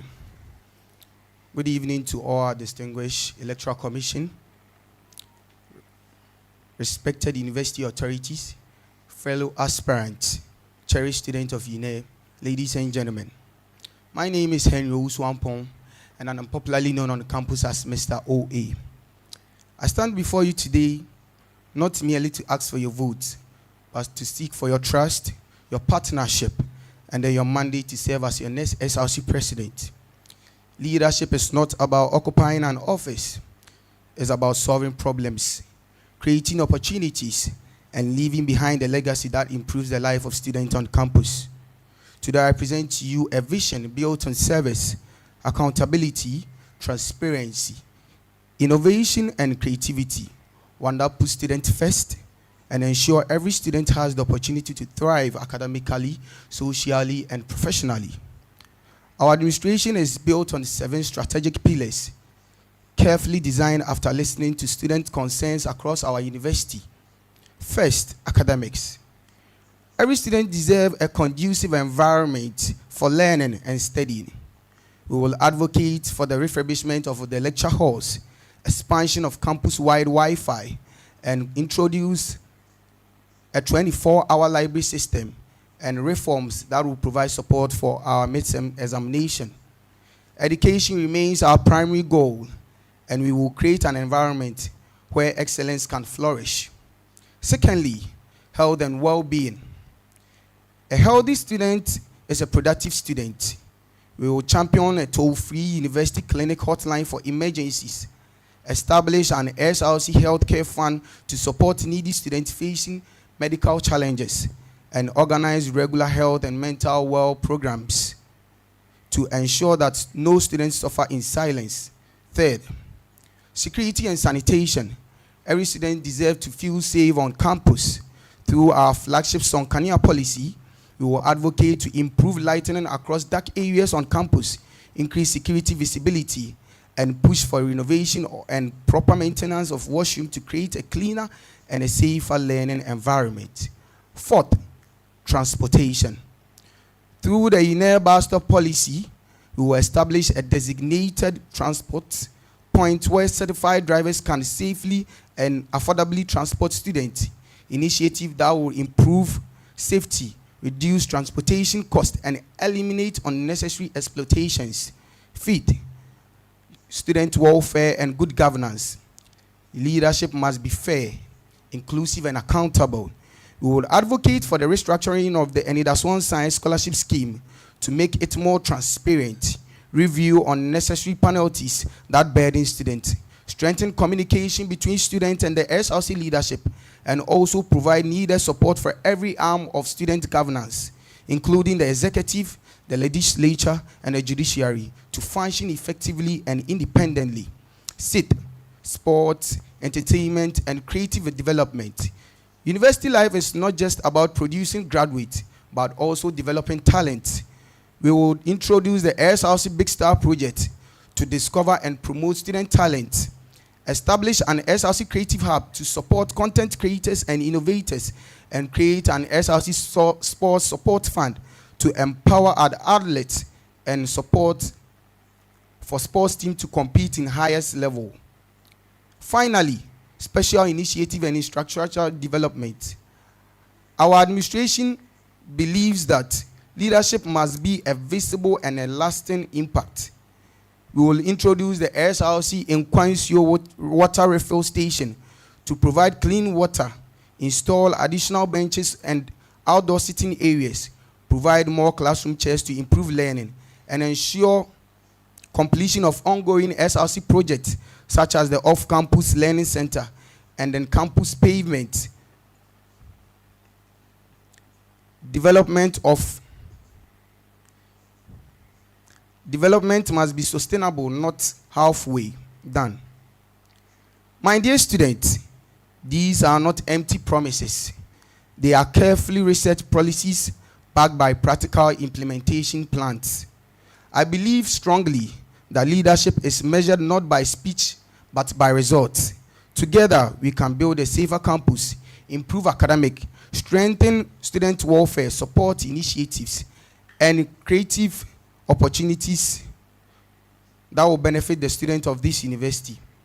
This election is not about Henry Owusu-Ampong.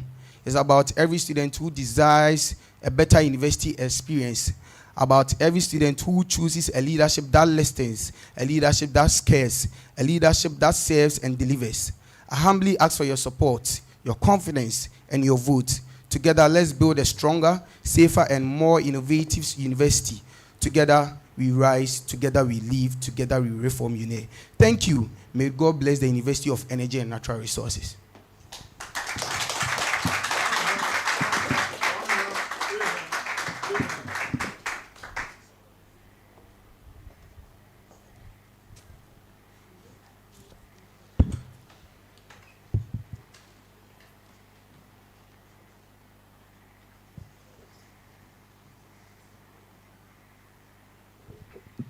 You're welcome, Mr. Henry. Thank you very much, madam. Based on your transportation policy, when you're reading your manifesto, you mentioned that transportation will be made available for students. They will stand at vantage points so that they can have access to this transportation to cut costs for security purposes. Will it be similar to the shuttle system that this current administration put in place? Okay. Thank you very much for your question. I think this policy is quite different from the shuttle system because we're all in this university where this current administration started the shuttle system and then it got to a halt. So we had to engage with the people and then speak with them and then know the reasons why the shuttle wasn't working. And then we found out that the cost involved was too much for the SRC to bear. So I and my able vice, we sat down and then thought about this. And then we came to a conclusion that we have Okada running up and down in this university. Why don't we get these Okada drivers on campus and then register them and then certify them as campus drivers and then create a bus station on campus called the Uenr bus stop where every student doesn't have to struggle and go by the roadside and search for a keke before he or she goes to the hostel. So you come to campus, you have a designated point on campus where you can get a keke to your place. And then the advantage in this is very safe because you and I know very clearly that the Okada that we pick every day, we don't even know the drivers that we pick them to our hostels. They can equally harm us as armed robbers meet us on the road and harm us. And even if we leave our belongings on something into the keke, it's very difficult for you to find it. But because of this Uenr bus stop, we are going to make it so simple for students to be safe in the keke because you know the Okada that you are picking is certified. You are picking an Okada number, Okada certified with a number, maybe 04. So it means when something is left in the Okada, you know that you are coming back to the bus stop to ask for Okada number 04 and then get back your belongings. And you know because that person is certified under the SRC, it will be safe for you. And then it's very different from the shuttle system. I think that's the answer. Thank you very much, Mr. Henry. That would be all.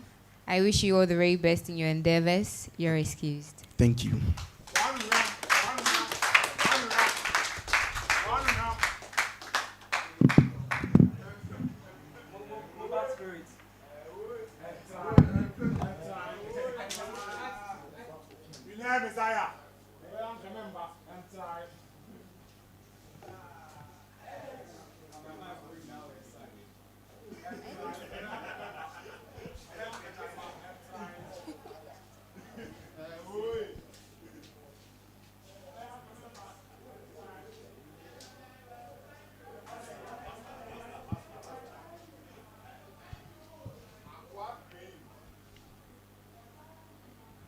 I would invite Opoku Vincent to present to us. Sorry, there has been a change. Mr. James Ababiga will present his manifesto to us.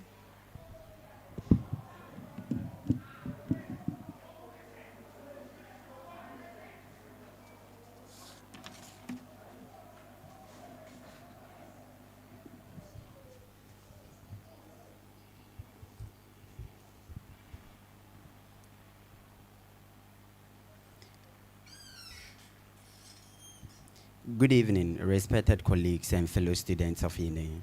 My name is Ababiga James, popularly called Biga is a Brother.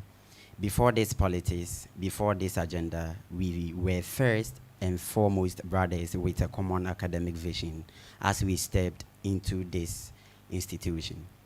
I am before you tonight as a fellow student who share in the daily realities, sacrifices, and aspirations of life on our campus. Governance is not an instrument for title accumulation or personal prestige. It's a sacred public trust, a binding commitment anchored in empathy, administrative competence, institutional collaboration, and decisive action. Every day across our main campus, halls of resident and surrounding student communities, we experience the pressing challenges that affect our collective welfare.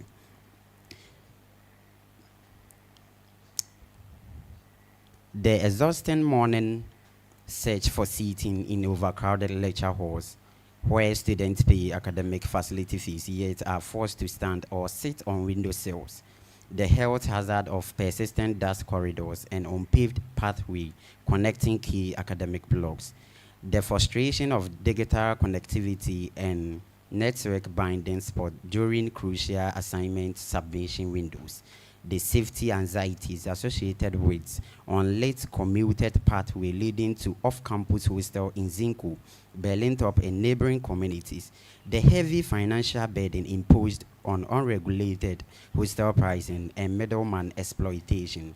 We do not present this manifesto as a document of unachievable campaign promise.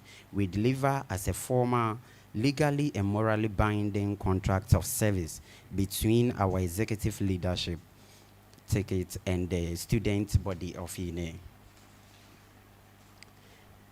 Placed on slot number 2 on the official ballot sheet, our alliance represents a unified partnership, two brothers bound by one shared vision, dedicated to serving you with absolute transparency and unwavering resolve. Our core governance philosophy, our institutional approach. Our administration is built upon a governance model that prioritizes institutional collaboration, diplomatic engagement, and proactive problem solving. We recognize that sustainable progress cannot be achieved in isolation. It requires working hand in hand with statutory university bodies, including the Academic Board, the Estate Department, the Directorate of Information and Communication Technology, University Security, the Dean of Student Affairs, as well as external public authorities, corporate organizations, and non-governmental organizations. Regarding academic rights and classroom dignity, academic excellence cannot flourish in an environment lacking basic physical infrastructures and equitable academic regulations. No students of Uenr should pay fees to stand during lectures. Firstly, regarding lecture hall capacity and seating dignity, we will launch the One Student, One Seat initiative in direct formal partnership with the Estate Department and Work Directorate. Our administration will liaise with the Estate Department to audit, repair, and restore broken desks within our first 30 days in office, while simultaneously collaborating with the academic planning unit to align course registration quotas with lecture hall capacity to eliminate overcrowding. Again, with respect to academic administrative grievances, we will strengthen the SRC academic help desk working directly with the Academic Affairs Directorate to fast-track portal registration errors, missing or delayed examination results. Furthermore, we will present a formal memorandum to the Academic Board to formalize and enforce a standardized, stress-free 2 weeks mid-semester examination timetable across all faculties and introduce a course representative support welfare scheme to empower frontline student leaders. Moreover, we will partner with faculty boards and the library board to launch a free official centralized past question mobile platform and work with the Estate Department to upgrade public address sound system in high capacity lecture halls. With respect to the digital infrastructure and connectivity. In an era defined by digital learning and online research, campus-wide high-speed internet access is a fundamental academic utility. Firstly, regarding residential connectivity, we will collaborate with the IT Directorate to extend high-speed campus fiber infrastructure directly into all traditional halls to permanently end network discontinuity or disconnectivity. Again, regarding outdoor study zone, we will deploy industrial-grade Wi-Fi access points across summer huts, study pavilions, and library corridors, backed by joint bi-weekly IT diagnostic maintenance audits. Furthermore, to overcome local network congestion during peak study periods, we will partner with the IT Directorate to initiate or to negotiate and collaborate with technology grants with partners to integrate Starlink satellite internet technology at major campus study hubs. Concerning health, welfare, and financial security, a student's physical health, mental well-being, and financial stability are the essential pillars of academic success. Firstly, regarding medical security, we will partner directly with the Regional National Health Insurance Authority Office and University Health Service to organize termly sponsored on-campus health insurance registration and renewal drives, ensuring 0 students are denied medical treatment due to expired coverage.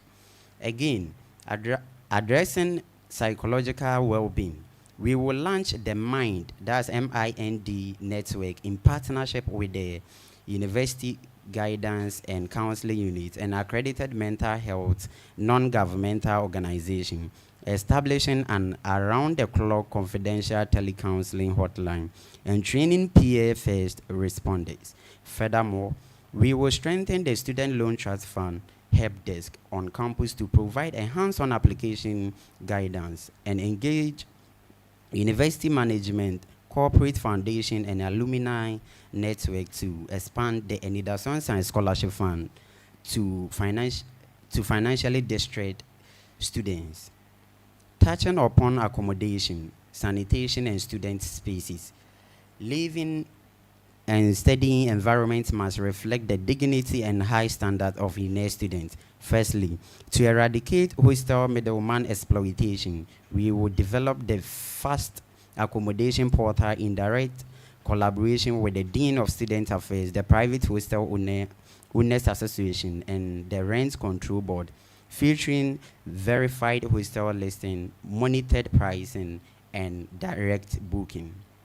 Again, regarding environmental hygiene, we will deploy the Revive project, establishing a dedicated around-the-clock clean fix team in coordination with the Estate Department Sanitation Division for deep cleaning of public washroom, summer huts, and steady shades, integrated with QR code reporting tags.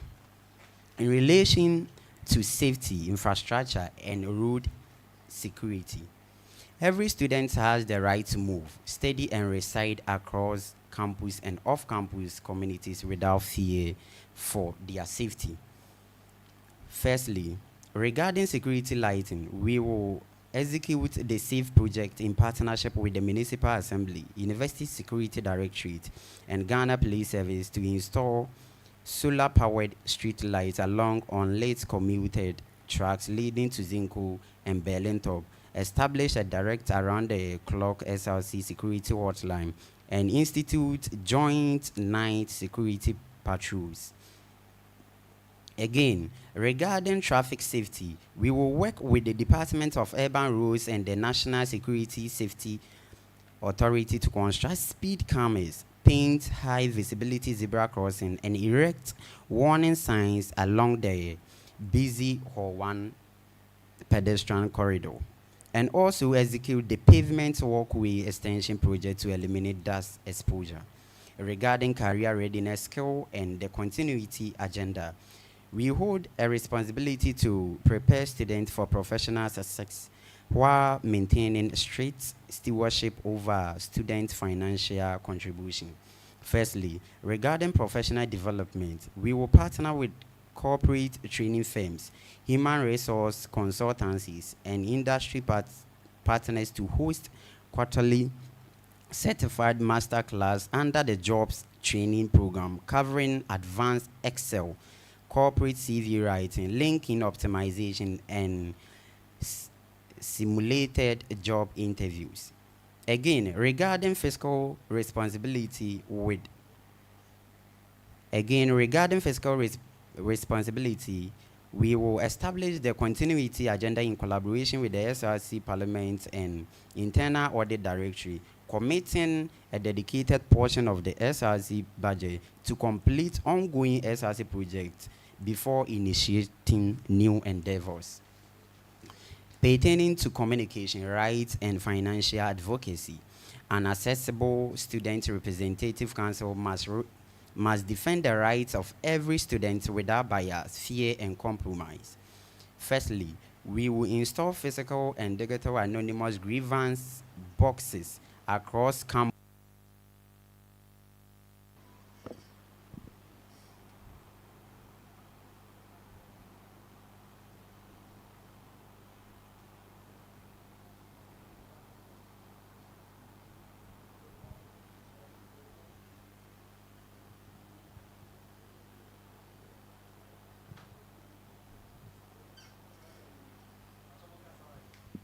You're welcome, Mr. James.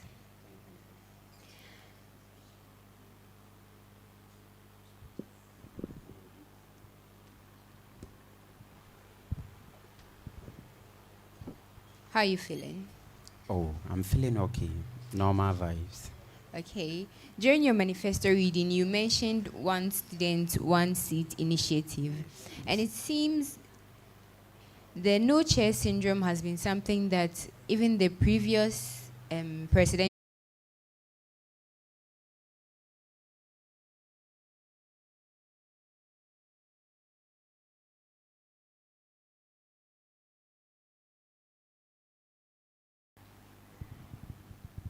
I'd like to invite Mr. Opoku Vincent, the last aspirant, to present his manifesto.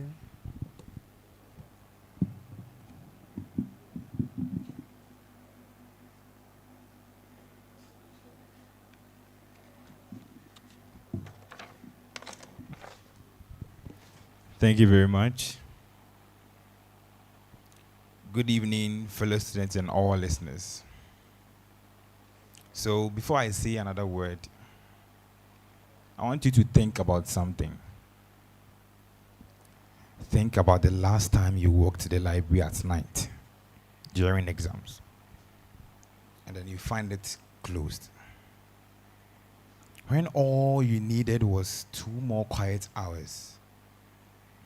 Think about the last time a woman on this campus needed a pad and there was none in sight.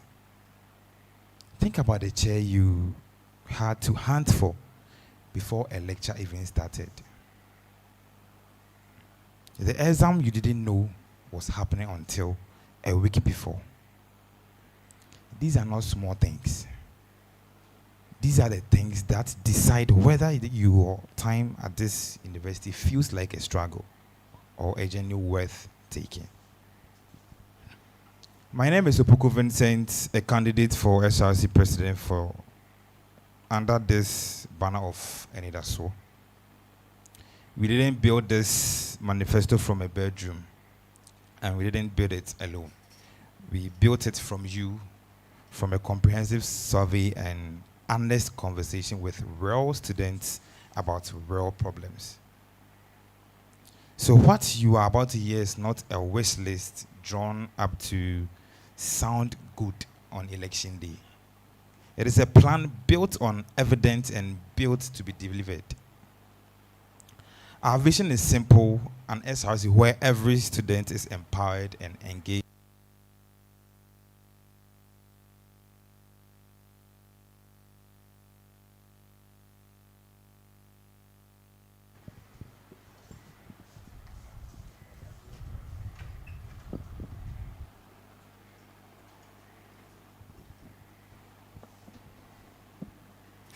Our vision is simple, an SRC where every student is empowered and engaged. A unified front that thrives on collaboration, not division, where progress is not just a destination, but a journey we take together. Our mission is to unite every voice on this campus, led with transparency, build sustainable policies, and champion student-driven initiatives, so that no one, absolutely no one, is left behind. And we will govern on 4 principles. Inclusivity, because every student's voice matters, not just the loudest ones. Transparency through the regular publication of our financial reports and project updates. So you, the student, always know where every city goes. Accountability through an independent audit committee that reviews every SRC project and every expenditure, and collaboration through strong partnerships with university management, alumni, local authorities, departmental executives, and every club and society on this campus. On academics, we will introduce 24-hour library access during examination periods. We will engage management to include a student inclusion clause in campus contracts, reserving at least 10% of project opportunities for qualified UNED students whose programs are relevant to the work. We will advocate for a structured mid-semester examination timetable and also advocate for an online mid-semester exam. Also, we will introduce Engineering Expo for all engineering students. For our final year students, we will advocate for a structured reset opportunity before graduation, so that trailing 1 or 2 courses does not cost you the chance to walk across the stage with your friends. Now, the well-being of our students. We have engaged Rent Control Commission on the increasing prices of hostel fees. We promise to ensure that hostel prices fall into acceptable ranges when I come into power. We will establish a differently abled fund. We will roll out a pad bank initiative across campus washrooms. We will also build on the Wi-Fi initiative started by previous administrations. We will continue and complete the campus pavement projects. We will increase the monthly data allocation telecell bundle to 15 or 20 gig and 20 gig. Our security, we will strengthen community policing on this campus, working hand in hand with university management, the Ghana police, and then communities around us to improve security infrastructure and keep every single one of us safe day and night. For our sports and entertainment, we will establish an official university chess club. We will create an avenue where all other sports, such as basketball, volleyball, tennis, and then other sporting activities that are given equal attention in school. Now let's talk policy. On academics, we will fight for one centralized published mid-semester examination timetable, so scheduling conflicts and unannounced texts become a thing of the past. And alongside that timetable, we will champion online mid-semester examination for every paper that can reasonably be written online, except for courses like technical drawing and genuinely cannot move online. We will work with the Academic Affairs Directorate, the IT Directorate, and the Academic Board to get the infrastructure and the user training in place before rollout. Because for the students, some have long distances and then cannot return to campus at odd hours. Also, oftentimes presidential candidates ignore the final year students and do not include them in their policies. The Enidaswo sign policy or the Enidaswo policy presented by the Vincent Upoku and upon this mark is unique in this essence. From engagement with most final year students on campus, one of the greatest joy they envision to have is the joy of walking on the stage with friends and classmates on the day of graduation. But oftentimes, the few ones who, by some unforeseen reasons, trail a course and are not to make this dream come true. For our final year students, we will advocate for a structured reset opportunity before graduation so that trailing 1 or 2 courses does not cost you the chance to walk across the stage with your friend. Also, we will introduce an engineering expo for all engineering students. This expo will feature industry personnel or industry professionals, companies, stakeholders, and policy makers to commercialize our project. This is because we have realized the increasing number of students, and it makes it difficult, learning of practicals difficult to be conducive considering the capacity of labs. Now, let's move on to the welfare policies. We will establish a differently abled fund so that no student is disadvantaged because of a disability. This initiative aims to establish a support system for differently abled individuals to enhance their stay in campus or in school.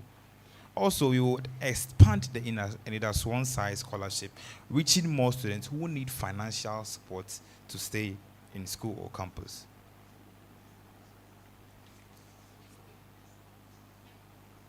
Now, our security. We will strengthen community policing on this campus, working hand in hand with the university management, the Ghana Police Service, and the communities around us to improve security infrastructure and keep every single one of us safe, day in and day out. Our sports and entertainment, we will establish an official university chess club under the sports directorate because intellect deserves a platform also. And our chess players deserve the chance to represent UNE at inter-university and national tournaments. Not just to play on WhatsApp or Discord platforms. We will also make sure that football is not the only sport that matters on this campus. We will create an avenue where all other sports such as basketball, volleyball, tennis, and other entertainment or sporting activity gets the equal attention on campus also. Yes, the UNE Premier League has been a commendable success, but then it cannot come at the expense of every other discipline. Basketball, volleyball, tennis, and other recognized sports will finally get equitable support. Improved facilities, proper equipment, coaching, and regular inter-hall and interdepartmental competitions to discover talent and give every athlete on this campus a real path to represent their university on bigger stages.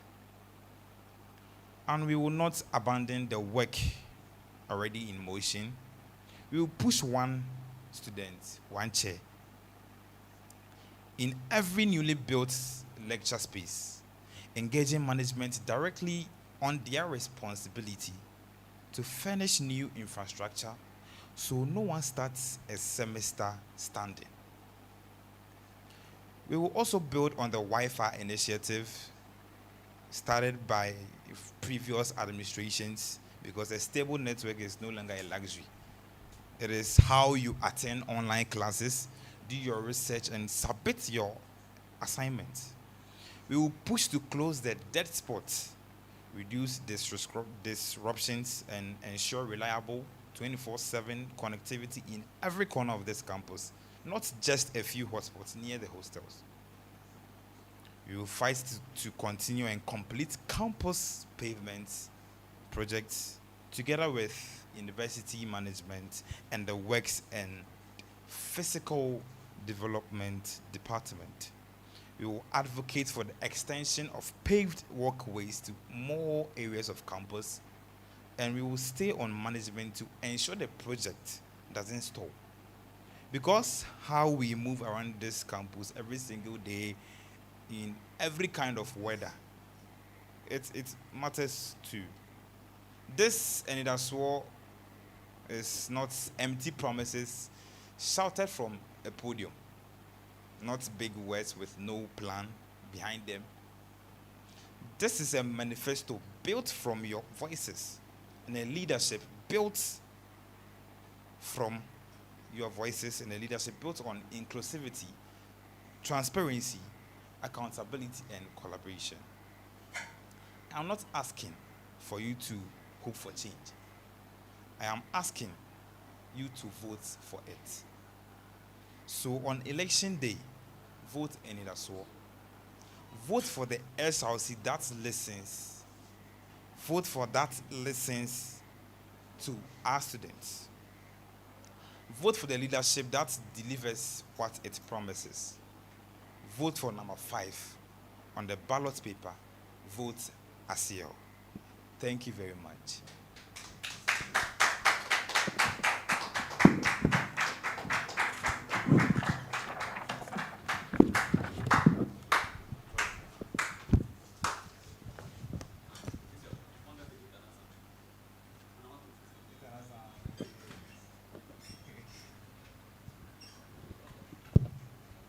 You're welcome, Mr. Vincent. Thank you very much.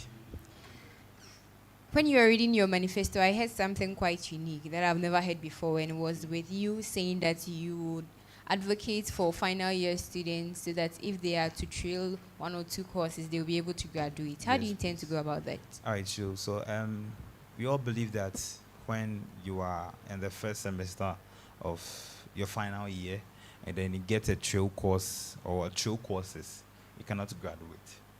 So with this, we are going to appeal to the management that because of these reasons or these, should I say, unforeseen reasons, they should schedule or reschedule reseat opportunities for our final year students, because some of them are struggling to pay their fees. Some of them are even having other plans to finish or graduate the school. And because of these cases, they cannot graduate. So we are going to appeal to the management that they reschedule reseat opportunities for those that have failed courses or those that are having problems before they graduate. Also, with your 24-hour library access during exams, librarians have a duration where they come to work. So are you going to appeal to them to stay over time just for students' comfort? Okay, so we are also going to work collaboratively with students, also student support system. They are students who are also voluntarily going to support the library. So it's going to be a collaboration thing, the librarians and then students as well. Thank you very much, Mr. Vincent, for your time. I really appreciate it. All right, sure. I wish you the very best in your endeavors. Sure. Yeah, all right, thank you.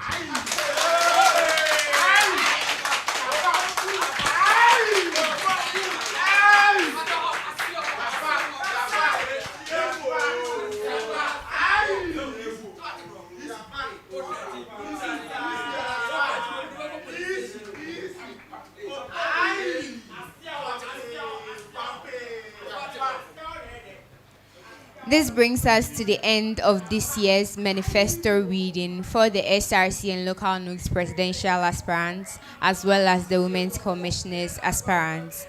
On behalf of the Electoral Commission, I would like to extend our heartfelt gratitude to everyone who made this program a success, especially the audience who streamed and those who came here, and most importantly, Uenr Media Landscape for streaming this program for us. Also, next week, there will be the presidential debate, hopefully, for only the SRC presidential aspirants. The presidential debate is happening next week. Thank you very much. Have a pleasant evening.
Fly.